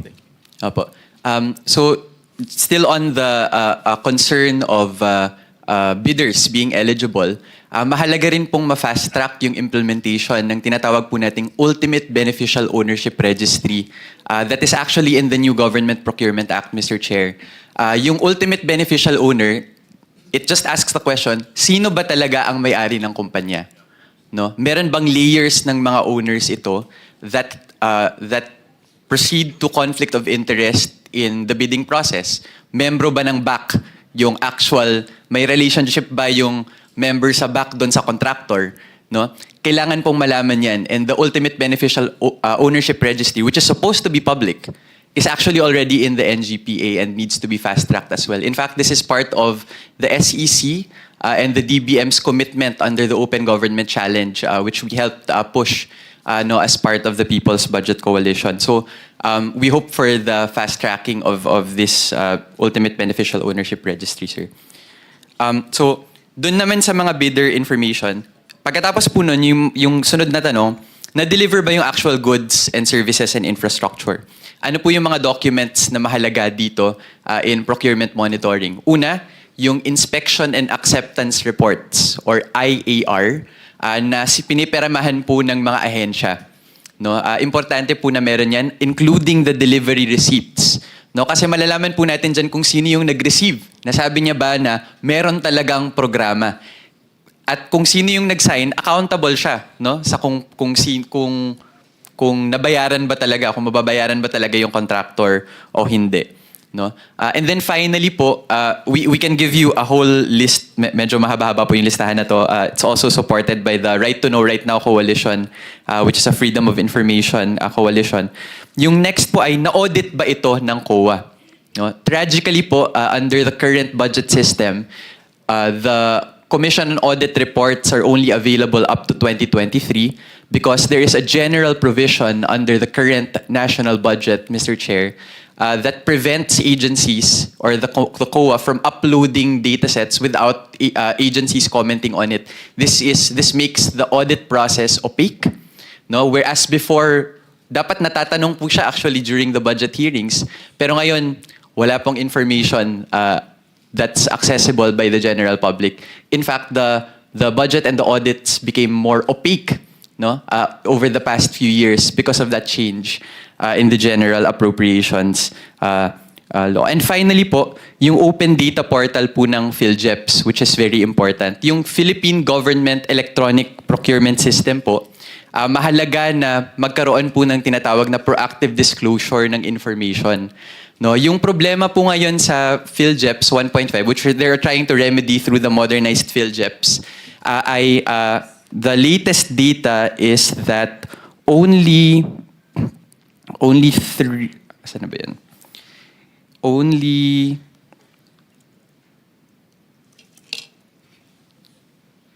only 3 out of 7 pilot agencies and 8 out of 20 pioneer agencies are using the modernized PhilJEP's e-bidding facility.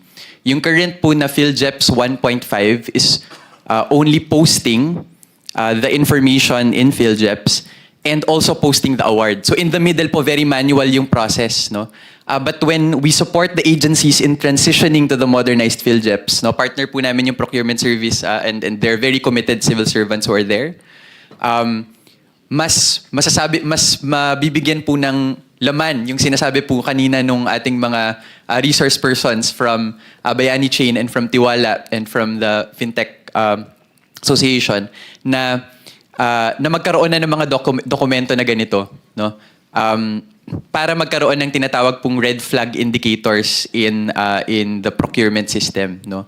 Para malaman kung masyado bang mataas yung materyales, among other standards. There is in fact, Mr. Chair, an internationally recognized standard called the Open Contracting Data Standard, no, that lists which variables can be structured here, no. It's a technical discussion, pero babalik nga po dun sa tanong na dun sa mga tanong na tama ba ang presyo at kalidad? Mga bidders ba ay technically, legally, and financially eligible? Na-deliver ba yung goods? Na-audit na ba siya? And if we are able to upload these in a free, machine-readable way, it will be a very big help to citizen monitors like us. Thank you, Ken. Secretary Aguda, let me ask some questions here. No? So, initially, nakikita ko na up to a certain level, kayang mag-upload ka agad, di ba? Kasi these documents are available. And to address the concerns about DPWH projects, yung mga kontrata, and the further documents, I think they can be uploaded relatively fast kasi nandiyan na yan, di ba? Pero yung ibang pinag-uusapan ni Ken, all of these other reports, ma-upload din ba kaagad yun? Or it will take time to get all those documents on the blockchain? O nasa atin yan? Nasa atin lang lahat yan? Mr. Chair, I can only speak with my experience in the ICT. No? So in the ICT, 6 months in, I've been looking for all the documents, paper or electronic. And this is already the ICT. So it took us 6 months just to upload all of the transactions related to free Wi-Fi. And they're of various formats. So the problem is they don't adhere to a standard schema. All the transactional reports that they've mentioned earlier, it's nice to hear that there are standard reports, but the way they fill it up, it's not standard. So what we do, and you mentioned this earlier, Mr. Chair, we uploaded everything on AI. So we created a huge data store. We uploaded all what we call the artifacts. Uploading and getting the data took us 6 months. Coming up with the price book, which we now know should be the price across. Coming out with the standard specs for everything that we need to standardize took us only a day. So the biggest work, the hardest work, is to gather the information. Kasi it's not just finding it, it's the bureaucracy of you have to go down several levels before somebody can say, hindi lang yung finance head kasi, Mr. Chair, ang mag-authorize. Yung finance head will be dependent on 3 or 4 layers below. Minalas na lang sila, makulit ako eh. So talaga, bumaba akong level. So I think it's the info gathering. But once you upload everything, like what our technical resources mentioned, technology is not the problem. It's going to be getting the information, navigating the process, and moving the people to comply. That's my experience, Mr. Chairman. All right. So, syempre, ang nakikita ko kasi is pwede mag-phasing, di ba? So, the phase 1 could be simply publishing. Di ba? Yung mga kontrata ng public works na maraming gustong tumingin at gustong i-check kung ano ba talaga to, kung tama ba yung mga presyo. Phase 1 could simply be publishing, closer to the full disclosure bill that we've seen in the past.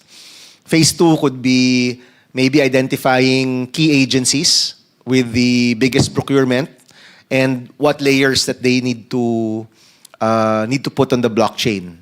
Diba? And then maybe phase 3 could be the other aspects and other agencies na siguro mas malilit yung budget. Obviously, we can identify the agencies with the biggest budgets like DPWH, DOH, DepEd. No? Ito yung mga big ticket items kasi. No?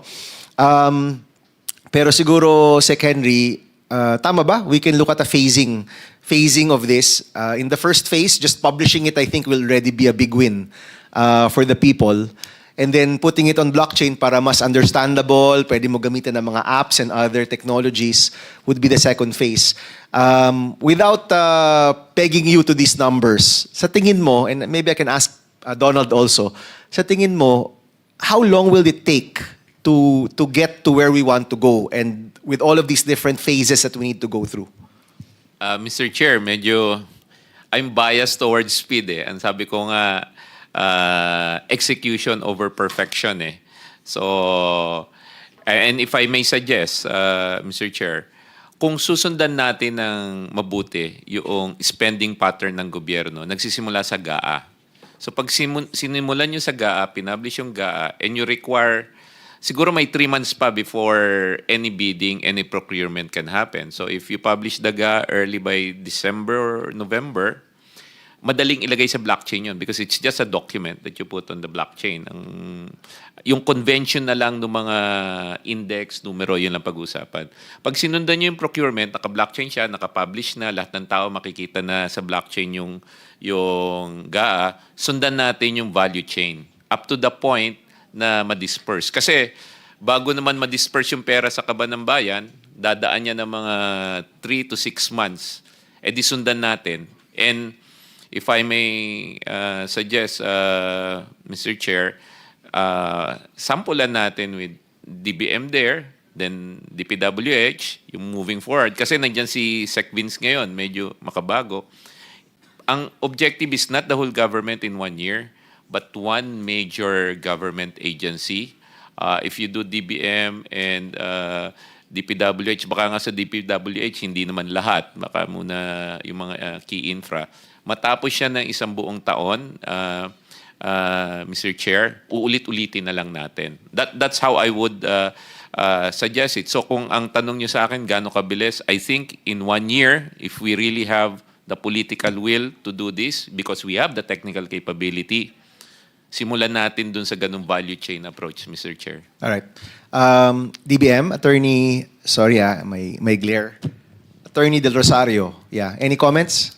Yes, Mr. Chair. I'd like to highlight po that putting the documents in the blockchain is easy. We actually did that with Bayani Chain for less than a year, some few months. But I understand it takes us a long time to do process re-engineering itself. But for genuine fundamental change po to happen in blockchain, it has to be on the unified account code structure level. So meaning, for public finance practitioners, we have to put in the chain there are 4 element owners po dun. That's DBM, COA, Philippine Statistical Authority, and yung treasury and and the agency. So that's the organization code, funding source, object code, sub-object, even up to the location code po, CPSA po yung element owner nun. So in order for us to do that, it has to be the blockchain has to be on the ledger level. It takes us a long time. In fact po, when we started our term, SecMina asked me to start the blockchain since 2022. So for blockchain practitioners, decentralized finance is the holy grail. So yun po yung goal po natin is to decentralize our public finance. And in order to do that, up to UX code level po talaga. However, for us to do something very quick, naisip po namin, SARO NCA muna, yung ilagay sa blockchain. Yeah, SARO NCA kasi will help us with where the money should go. Yes. Pero with how the money is used, hindi pa eh. Yes po. Diba? Kasi those are the contracts of the agencies. Yes. No? And a lot of the corruption we're uncovering is at that level. No? So yung SARO at NCA, matutukoy natin kung may pondo. Actually, mas maganda kung alam mo yung proponent. Although wala rin naman yun sa SARO at NCA. It just shows the item and whether there's cash available. But to be able to really understand kung nasaan nangyayari yung pagnanakaw, we have to go to the contract level at the agency level. And although these records are not with DBM, they're actually with the legislators, yung proponents. Diba? So I think what you're doing is definitely commendable. It's a great first step. Pero to address our concern, we have to go to the agencies. And I will subscribe to what Secretary Henry said, na unahin na natin yung DPWH. Diba? At kung makikita natin yung mga kontrata doon hanggang dupa, tama ba? Hanggang dupa, no, mas ma-analyze natin kung merong katiwalian o wala, no? But thank you, Attorney. So it's 11:58. I'm going to open the floor now for anyone who wants to give a statement, either of support or of concern. Baka naman po may mga gusto ko yung banggitin na mga red flags na hindi pa na pag-uusapan. Now is the time. Maybe we can start with the Blockchain Council, then we'll have Ms. Chongson of the FinTech Alliance next. Yeah, thank you, Mr. Chair. On behalf of the Blockchain Council, of course, it goes without saying that you have our full backing and support. We issued a formal statement of support already, to your office. What I always tell people is that first, when you say blockchain, we have to understand there's the tech side and the people side. Right? So technology is used by people. So in the end, tech is only as powerful as the people who are using it. And therefore, when we say blockchain, and we have to understand that that tech will work only if the nodes are executed and distributed also.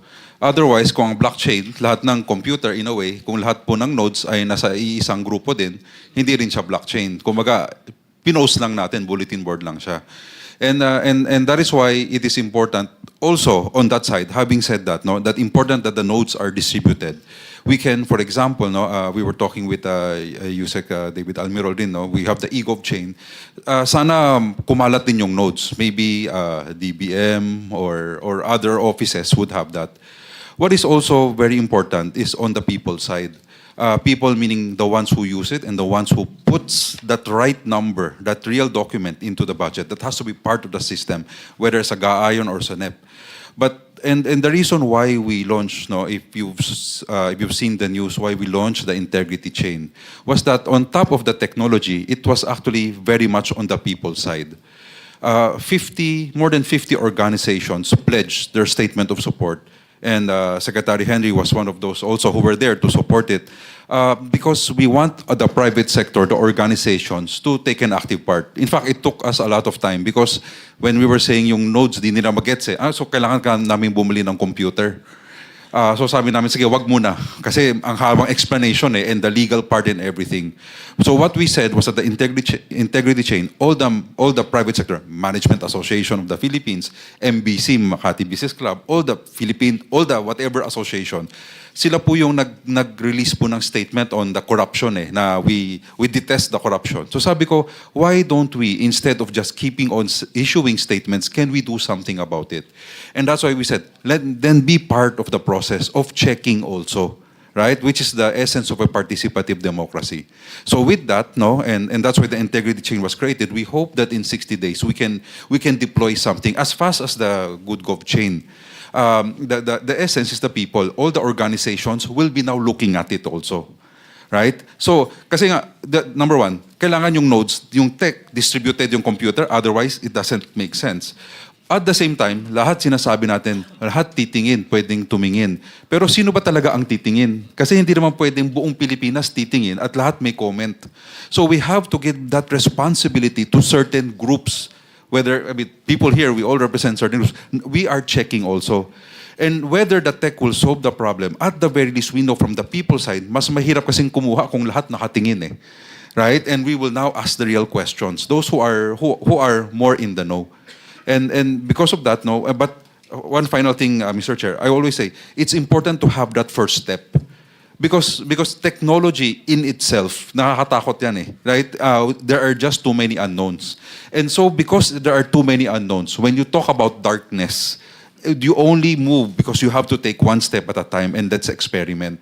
And that's why in the integrity chain with DPWH, it was very clear to us, only foreign assisted projects, put it on the chain, gather a technical working group, pag-usapan natin paano ilalagay, and then sino ang titingin, sino ang magko-comment. And we are more than willing, no? Whatever learnings we have, we will provide it to you, Mr. Chair, para makita nyo rin how it's moving. Regarding the DPWH project with blockchain, so it's only the foreign assisted Yes, projects. correct, Mr. Chair. For the wala, moment. wala kayong for the moment. Yes. Are you eventually going to go to the local projects? Kasi yan yung pinag-uusapan natin ngayon, di ba? Sa Blue That's- Ribbon, Yeah. yan yung mga na-expose. Has Secretary Dizon, have you talked to Secretary Dizon That's about right. putting the locally funded projects or the GAA funded Yes. projects on the blockchain? Yes, Mr. Chair. Pero what is always important in any tech adoption is always the MVP. It's always the pilot first before it explodes. So the foreign is the pilot, right? Correct, that's Anong right. timeline mo to include the local projects? We haven't discussed that, no? But our target is that in the next 30 to 60 days, dapat we have one pilot done, and then in the 90 to 180 days now, we scale it immediately. Because like any pilot, Yes. di ko rin pwede sabihin 90 days okay na eh. Because like any pilot, you will have to test and learn, adjust, and we're changing systems and processes eh. And there again, it's a tech part and the people part. What we can assure of is because everyone is now watching, we will have to move fast because we're all committed to this. Yes. So thank you for that, Donald. No? So ang nangyayari is may pilot si Bayani, si Tiwala, you're all doing your own work. Yes, sir. Of course, you have the pilot already with DPWH. DBM has its own work here. We will use the committee as a way to gather the best practices. That's right. And I'm assuming Sec Henry will be on top of this kasi in the law, it is the ICT that we that we put on top of this initiative. Gamitin po natin tong hearings and ito pong committee to really get the best practices. No? So we're able to move fast. And I'm hoping that you can all move forward even before the law is passed. Yes. And then when the law is finally passed, at least we have your learnings already to help in the implementation para hindi rin tayo starting from zero. Kumbaga, nagsisimula na tayo kung nasaan na kayo. Yes. Di ba? And that will be a big help. But ang nakikita ko rin dito, I think more or less, we have the same idea in mind. No? Yung mga iba't ibang presentations, parang malinaw naman kung saan natin gusto tong dalhin. Pag malinaw na yon, pwede na nating ilagay kung ano yung mga steps na kailangan para maabot yun. No? But in your case, Donald, you're looking, I mean, you've read the bill, you know the vision. From your perspective, can this be done in a year? Or less? Alam mo, Or Mr. I know Chair- it's difficult to say, no? Yeah. Pero just to help us lang understand, sa tingin mo, how long would it take to... Mr. Chair, it's always I always believe it's always the political will. Because the tech is always there. Alam mo who taught me blockchain? Were a lot of my students who played Axie Infinity. People ask me, pwede mo igawing very Filipino, very simple? Sabi ko, mas magaling nga sila sa atin eh. They're there, they're ready. But it's us who are here who has the power to create change. Tayo ang magsabi, tayo nag-wait lang. Diba? So I think we can if there is that political will. There will be a lot of changes from an organizational perspective, from the lawmakers and all of us, right? Pero once we said, let's do it. And tama ka, Mr. Chair, because all of us here, we're all in a way, if we apply parang blockchain and then put it into a bill, it's very academic. All of us now, we're testing and testing. So let whoever has the best case later on, diba? And no one will have it So we will learn from each of us, and then now we can provide the best solution. Yeah. And this committee can be the venue for Yes, that, no? yes, sir. Sabi nga, kung gusto, maraming paraan. Yeah. Kung ayaw, Yep.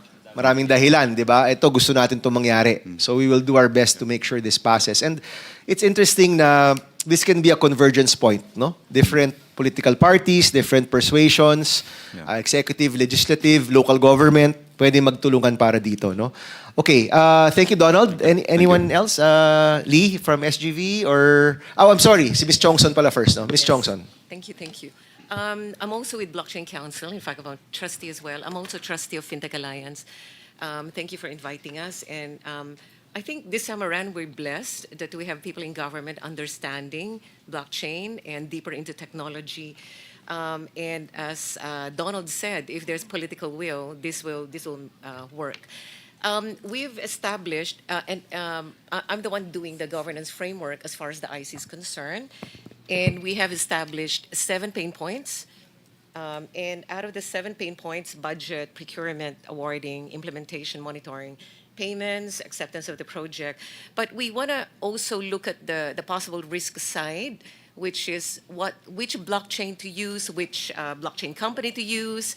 Should they follow certain standards, procurement standard? Should they follow the revised corp? Should we depend on them in terms of integrity? Those are the things that we're looking at as well.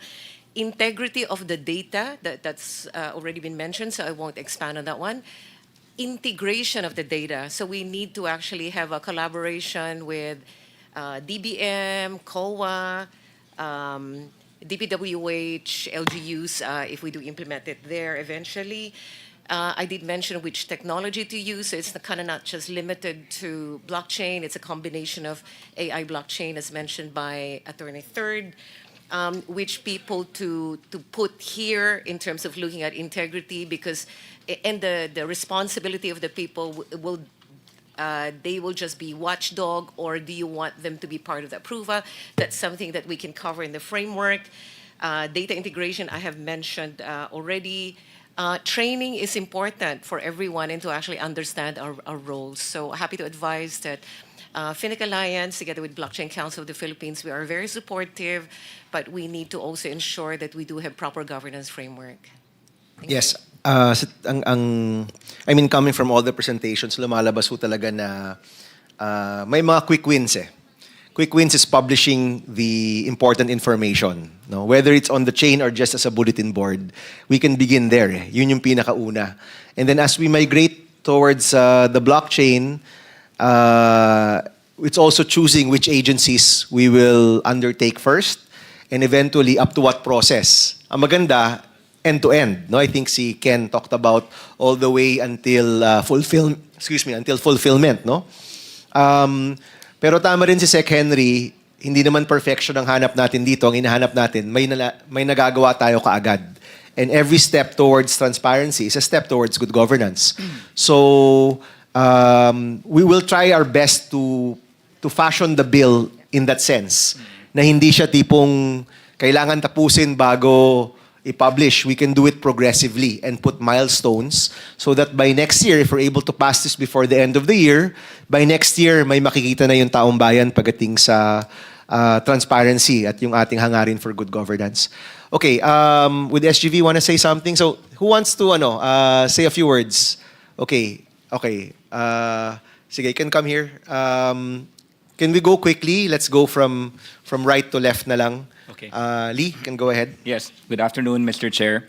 So, for SGV, we would like to give our full support, especially to the spirit of what this bill is trying to achieve. It's really about creating the transparency and the permanency of the record, right? But I wanted to really talk about SGV. We're known as an audit and accounting firm. But essentially, we're a multidisciplinary firm where we have advisory and consulting. And that's why we are so passionate about this, because we can bring in the discipline of audit, of the process, and then marry it on how you can do it with technology, right? What I would like really to remind, I guess, the entire committee, right, is we talk about technology. I'm so happy Mr. Chair mentioned that you will have the technical working group that will look at not just specifically at blockchain, although blockchain addresses the salient points, but being open to the other technologies that need to enable it completely. Always think about the triangle, right? People, Sir Donald, you mentioned that. People is the forefront on how we're going to make this work. Process is still there. Technology, we know we can do it, right? We know we can do it. But people and process can still be a gap, which we need to be able to address. So really 3 points I'd like to share. The first one is, if we're going to make this publicly available, right, to the common folk, we need to make sure that, yes, blockchain has the records, but the understandability of what it is, the user experience, needs to be clearly designed. So that would really empower them to be able to make a comment. Of course, we have to control, as Sir Donald mentioned, who has access to this, but making it available, understandable is quite crucial. Number two, that the topic of technology on AI. I'm happy you mentioned that, Mr. Chair, because yes, we can have all of the records recorded there, can be garbage in, garbage out, but with AI, you'll be able to find out the trends that you will not be able to see manually if you just look at the data itself. So the analytics part na nakalagay po on top of that needs to be put forth and really designed as part of the objective. And last but not the least, infrastructure-wise, I know we need to really look at performance if we're going to have access to this. Cybersecurity, of course, needs to be there, and really the design of inclusivity, because obviously if we have cell phones, most of our country already use that, but being conscious of people, how are they able to access this so that they can participate in this forum? So, but definitely SGV would like to give our full support to this bill. Thank you. Thank you, Lee. Salamat. Mr. Minerva? Good noon, Mr. Chair.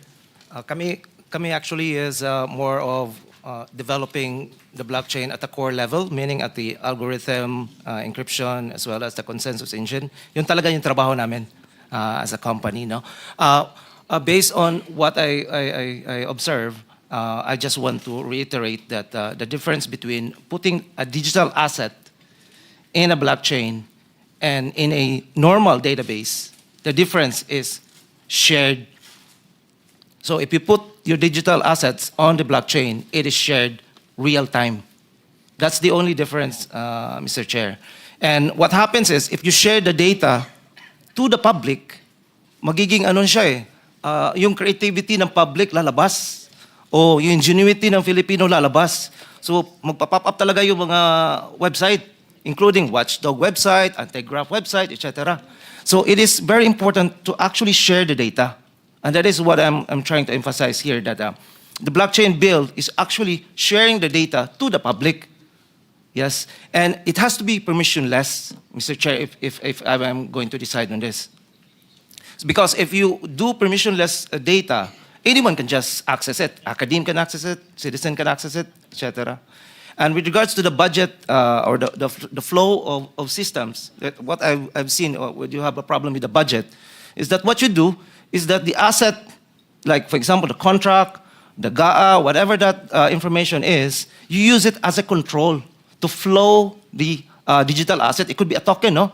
And you use the token to actually ramp it out as a proof to get the actual money from the bank. So if the inspection is not yet submitted, then of course the tokens cannot be released and therefore cannot be ramped off to the bank.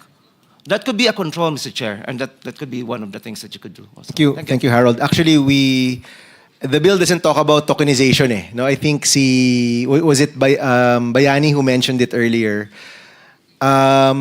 We stop short of that. No, I don't know if BSP will have something to say about that, but we stop short of it in the version of the bill. Pwede natin pag-usapan, or it can be a follow-up. That becomes an even bigger question kasi about tokenizing our budget and funds of government. But right now, the current version stops short of that, as you know. No? So we can discuss that maybe in the TWG. But coming from all the discussion, maganda nga i-phasing natin siya. No? And we'll see if that is a necessary phase down the line.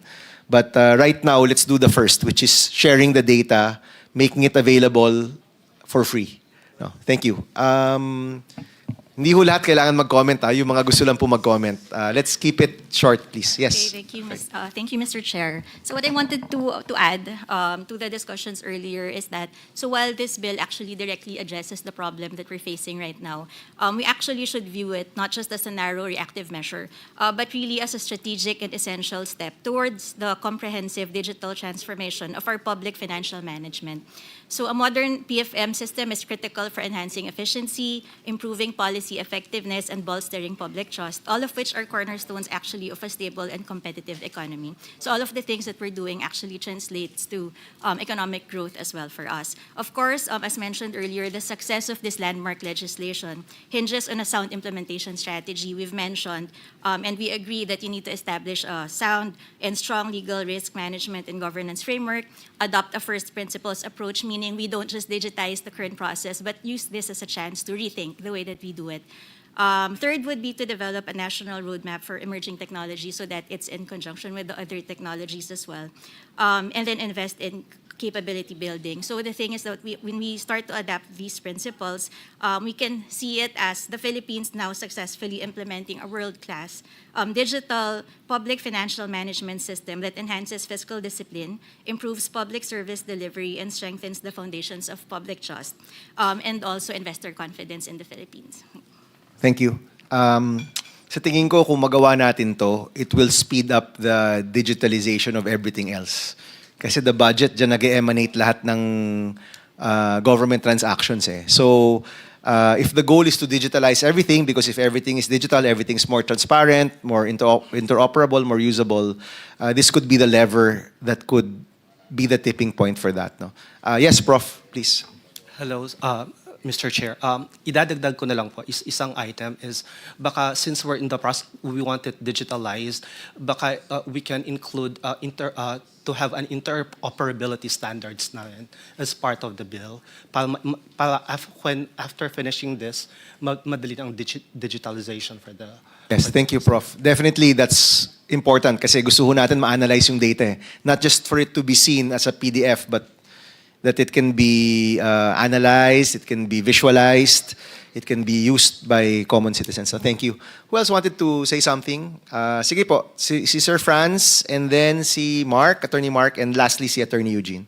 Sige Thank po. you, Mr. Chair. This is just a quick comment. So we fully support the bill. The OST fully supports the bill. From the technological point of view, we welcome this as a positive development, specifically for local researchers and local startups. So nabanggit po ni Attorney Thor, di ba? They were supported by the OST. They were startups. So it's very good to hear na yung mga local initiatives natin na recognize, and they have now this bigger avenue to have their locally developed solutions be absorbed by the government. So yun lang po, this is a very positive development. Thank you. Thank you. Yes, Attorney Mark. Thank you, Mr. Chair. Mr. Chair, so we appear today on behalf of the board and members of the Blockchain Council of the Philippines. So we'd like to think we represent most of the Web3 and blockchain community and licensed blockchain and crypto players. So, Mr. Chair, we'd like to share with you, of course, that we fully support this. We really think that what makes Senate Bill 1330 historic is its ambition, no, Mr. Chair. So, of course, like we have a prepared statement we shared with you, but I'll just cut it short. Of course, with ambition, it must be tempered by practical design. That's why we're really pushing for a phased implementation, as we have been saying here repeatedly. It is also clear to define, we clearly define governance. We have been saying repeatedly earlier, immutability, right? So what's important there, Mr. Chair, is of course, of course, it prevents tampering, but we have to understand that the mistakes there, if sabi mo nga, garbage in, garbage forever. So we have to make sure that there is strong data governance, no, with respect to putting this into the blockchain. Also, I'd like to remind everyone that, Mr. Chair, blockchain is not new to the Philippines. The BSP is here. We can learn from the BSP. We're one of the few countries in the world that has the virtual currency exchange license or regulation since 2017, Mr. Chair. Our SEC, led by Attorney Paulo Ong, we have the crypto asset exchange license, CES, of course, a license from the SEC. Our central bank also initially conducted studies pertaining to central bank digital currencies, no? So CBDC. So they have studied this technology already. So I think we can learn from that. Siguro just to close, Mr. Chair, on the legal side, I'm also kasi a lawyer, no? I think what we just have to look at is, let's say, the enforceability, sige medyo technical na ng konti, of smart contracts, di ba? Yan yung sa likod ng blockchain eh. So you have to you've been asking, Mr. Chair, do we need more laws? I think, of course, this one would really instill, no, the putting the budget in the blockchain. But we already have the basic laws, Mr. Chair. Digital contracts are already covered and digital signatures under the E-Commerce Act. So putting the budget in the blockchain covered yan. Per problema na what we need to study further is enforceability of smart contracts in court, in accounting standards and the like. So that's, I think, in the technical working group, we need to study that further. Thank you, Attorney Mark. Maraming salamat. Sige, since we're going right to left, Attorney Eran and then Attorney Eugene.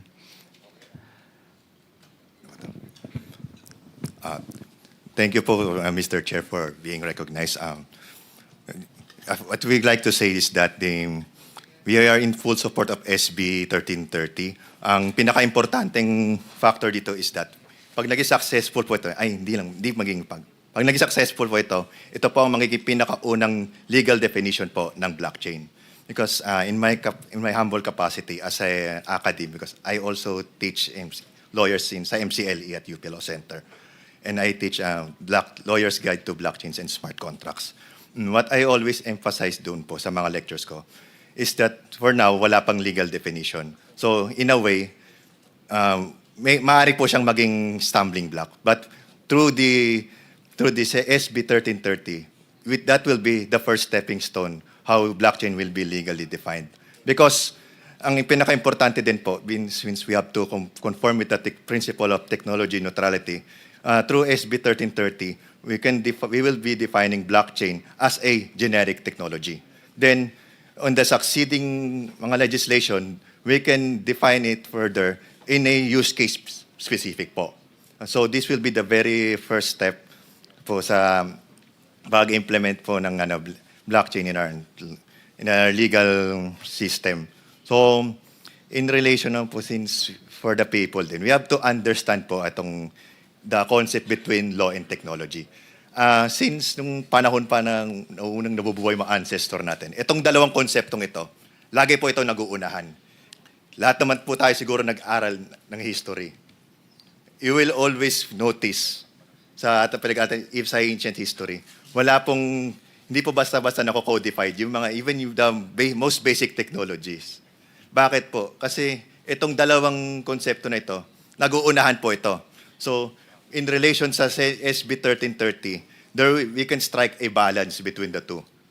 Kasi ang philosophy po dito is that we cannot put a Tesla engine in a 1900 Ford Model A vehicle. Ang ibig sabihin ko po nun, the Tesla engine is the technology and the Model A, figure of speech, is yung mga legal frameworks po natin. We just have to reinforce. Mayroon na po tayo. We just have to reinforce our laws.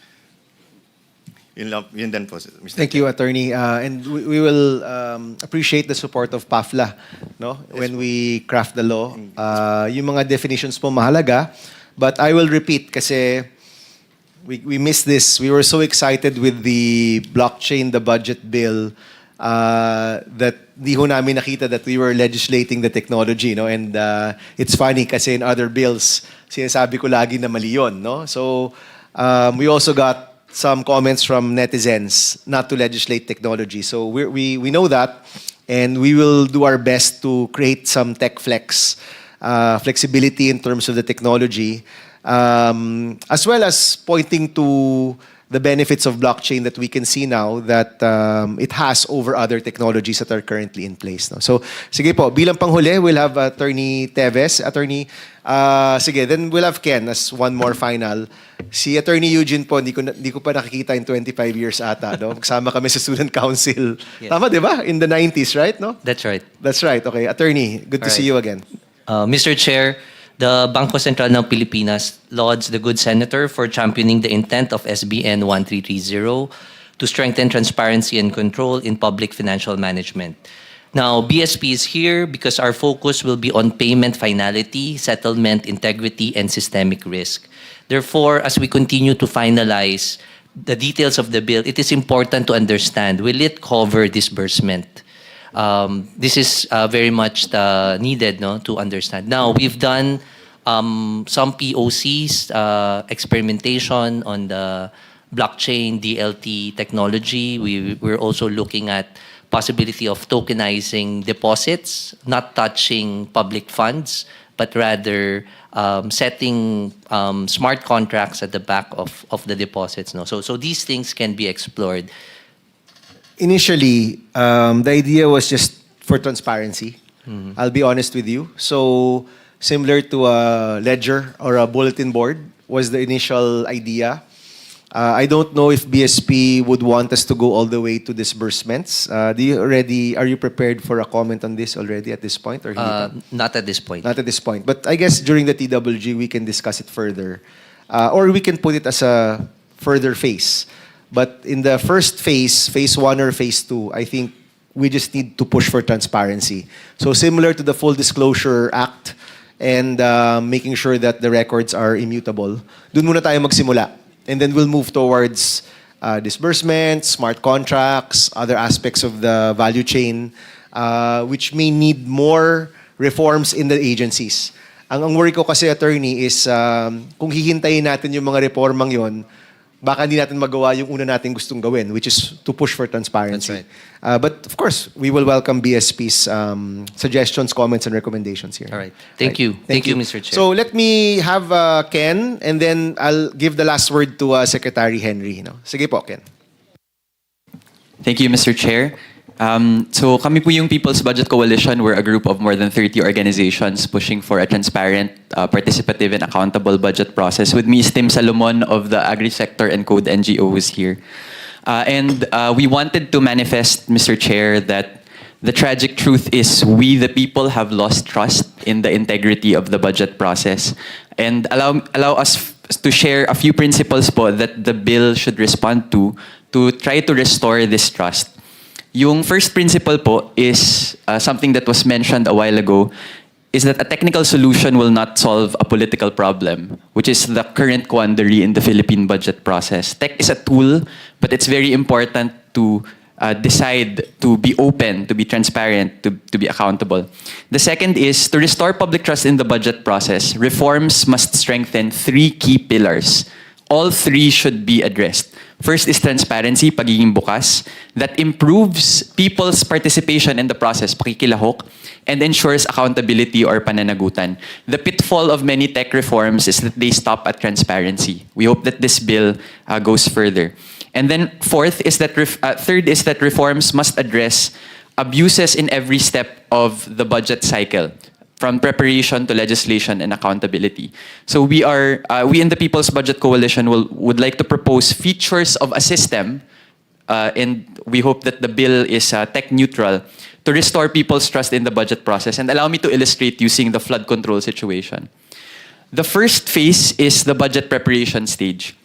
Executive agencies must open the technical budget hearings in the DBM to ensure that what goes inside the budget in the National Expenditure Program are truly based on science, nature-based solutions like reforestation and integrated water resource management, not just cement, which is the current paradigm of our flood control system.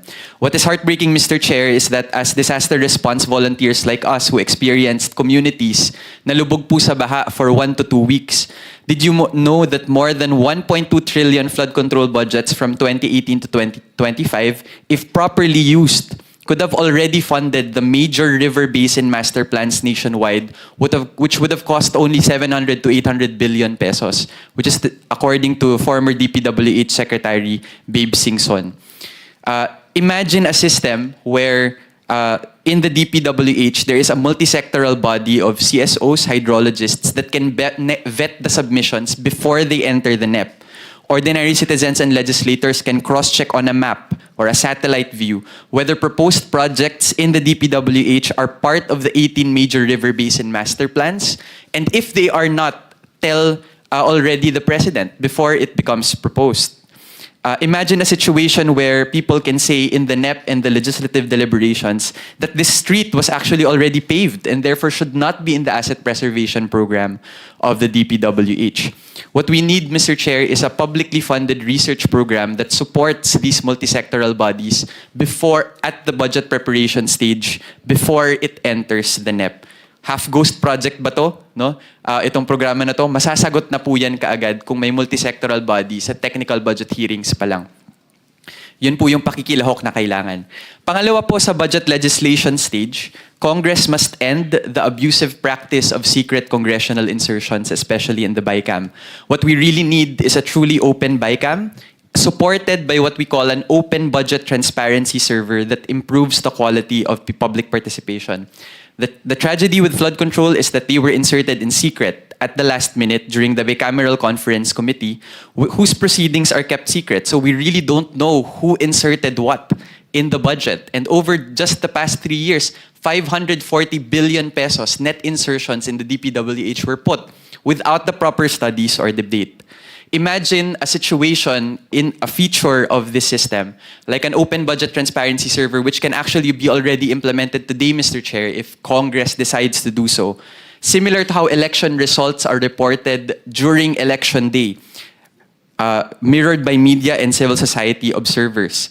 The server should show which programs, activities, and projects were added or deleted at each stage of the project process. This is already technically feasible using current unified account code structures and the program expenditure classifications or the PREXI. We are ready to support such an open budget transparency server, Mr. Chair, because tama po kayo, napakahirap pong mag-analyze ng budget kasi iba-iba yung mga dokumento at napakahirap nitong gawin.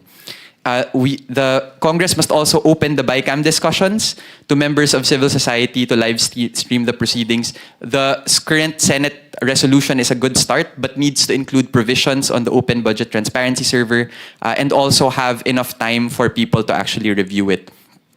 In the budget execution stage, there must be open contracting data standards, PhilJEP's open data, and fast-tracking the ultimate beneficial ownership registry, which I already discussed a while ago. And finally, in the budget accountability stage, a bill passing the independent commission must be passed to empower them to ensure that the investigations in the flood control scandal spares no one. Dapat po hindi lamang small fish, kundi yung masterminds po, yung managot. No, there are a few good bills already in the House filed by Representatives De Lima and Jokno. And the undergirding political incentives that make it hard to remove corruption. A system of campaign finance that rewards politicians who are rich to recoup their campaign expenses through government contracts. It's time to open SALNs. It's time to open the statements of campaign expenditures with the COMELEC. It's time for politicians to waive their bank secrecy rights, and it's time for a Freedom of Information Act, which we're happy that the Senate sponsored yesterday. These fundamental public financial reforms are needed so that this bill does not fall into the trap of stopping at transparency, but really doing transparency, participation, and accountability reforms at each stage of the budget process. Thank you, Mr. Chair, for your time. Salamat, Ken. We will ask Secretary Aguda, may kausap lang, pero we will ask him to give the final word. Can I get sige po, 15 Donald. seconds lang, sir. I now understand what you mean when you said blockchain the budget. Because after this discussion, I realize you're invoking the principles of the blockchain, which is transparency, immutability, and accountability. In fact, now I understand when you said blockchain the budget, it means making sure that the budget is transparent, immutable, and accountable.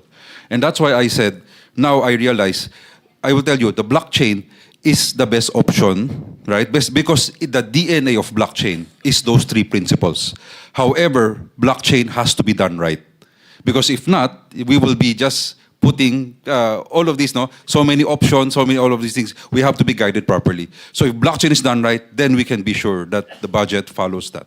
All right, thank you, Donald. So, Secretary Aguda, blockchain done right, no? So, I'll give you the final word. Can this be done? Kaya ba to? Kaya natin to, no? Mr. Chair, kaya po to. Ang salaysay po ng pagsugpo ng korupsyon sa ating henerasyon, nagsimula po sa pagpapakita ng Pangulo ng mga flood control projects. Yan po yung sumbong sa Pangulo website. Nakita po ng buong bayan ang transformative effect ng digital, lalo na ang transparency. Kaya po natutuwa naman ako, Mr. Chair, dahil ito na ang tutuldok sa kasaysayan ng korupsyon sa Pilipinas. Ang bill nyo po na i-blockchain ng budget at lahat ng transaksyon na manggagaling sa budget, ito po ang forever na wala ng korupsyon, may liwanag sa lahat ng transaksyon at lahat po ng tao, lahat ng Pilipino ay masusing makikita ang transaksyon ng gobyerno. Yan po, Mr. Chair. Maraming salamat po. Thank you, Secretary. Alam niyo po, if we're able to, kung magawa ho natin to, it's gonna be a big step. Hindi siya magic bullet, definitely. Marami pang ibang mga bagay na kailangan gawin, but this will be an important step. I would say it's the biggest step towards transparency in the last 20 to 30 years or even more. Kung lahat ng transaction natin ay ilalagay sa blockchain at makikita ng lahat ng tao. na ma-share, no? Sabi nga ni Prof kanina, sabi ni Harold kanina, na shared information na ito na wala kang babayaran at makikita mo yung lahat ng kailangan mo makita. You know, the old budget watch groups, what they used to do is they used to do a spot check. Feeling nila may probinsya na may corrupt na mga opisyal, doon sila titingin, hanapin nila yung mga tulay, kalsada, kung ano man, tapos mahalungkat nila yung kontrata noon at mahanap nila, tapos mabibring up dito. Unang-una, kung mangyari po ito, now at our fingertips, kaya natin makita yung mga kontrata. And hindi mo na kailangan ng isang NGO to do a spot check. Everybody will have that information available already. Pangalawa is with the proper AI tools, and I think we've been talking about this, interoperable na eh. Kaya mo nang i-analyze, kaya mo siyang makita through satellite imagery, kaya mo siyang maaral, and with citizens groups, kaya mong ma-check on the ground kung ano yung nangyayari. So suddenly, yung kayang gawin ng isang NGO na noon napaka-specialized, you can have thousands of that all over the country. Pwede siyang localized, pwede siyang city-based, municipality-based, province-based, lahat nakabantay. At kung lahat tayo nakabantay, then hopefully mas masusog po natin yung corruption. No? Ito po yung pinakahangarin ng batas na ito. And we hope for everybody's help. Hindi lang po yung mga nandito, kung hindi po lahat ng mga nakikinig din. Right now, we will be referring SB 1330 to the Technical Working Group. We hope everybody will be as enthusiastic to support in the Technical Working Group. Rest assured po, marami pa pong pagbabago makikita kasi nung ginawa po namin yung unang version, opisina ko lang po yan. No? But ngayon po na nandito na tayong lahat, we aim to really make this a good bill. And we hope to fast-track this bill with the support of the executive and our friends at Congress. At makita ho natin yung napakahalagang batas na ito na mapasa at ma-implement at the soonest possible time. So maraming salamat po. We suspend the hearing and we thank everybody for your time today. Thank you very much po.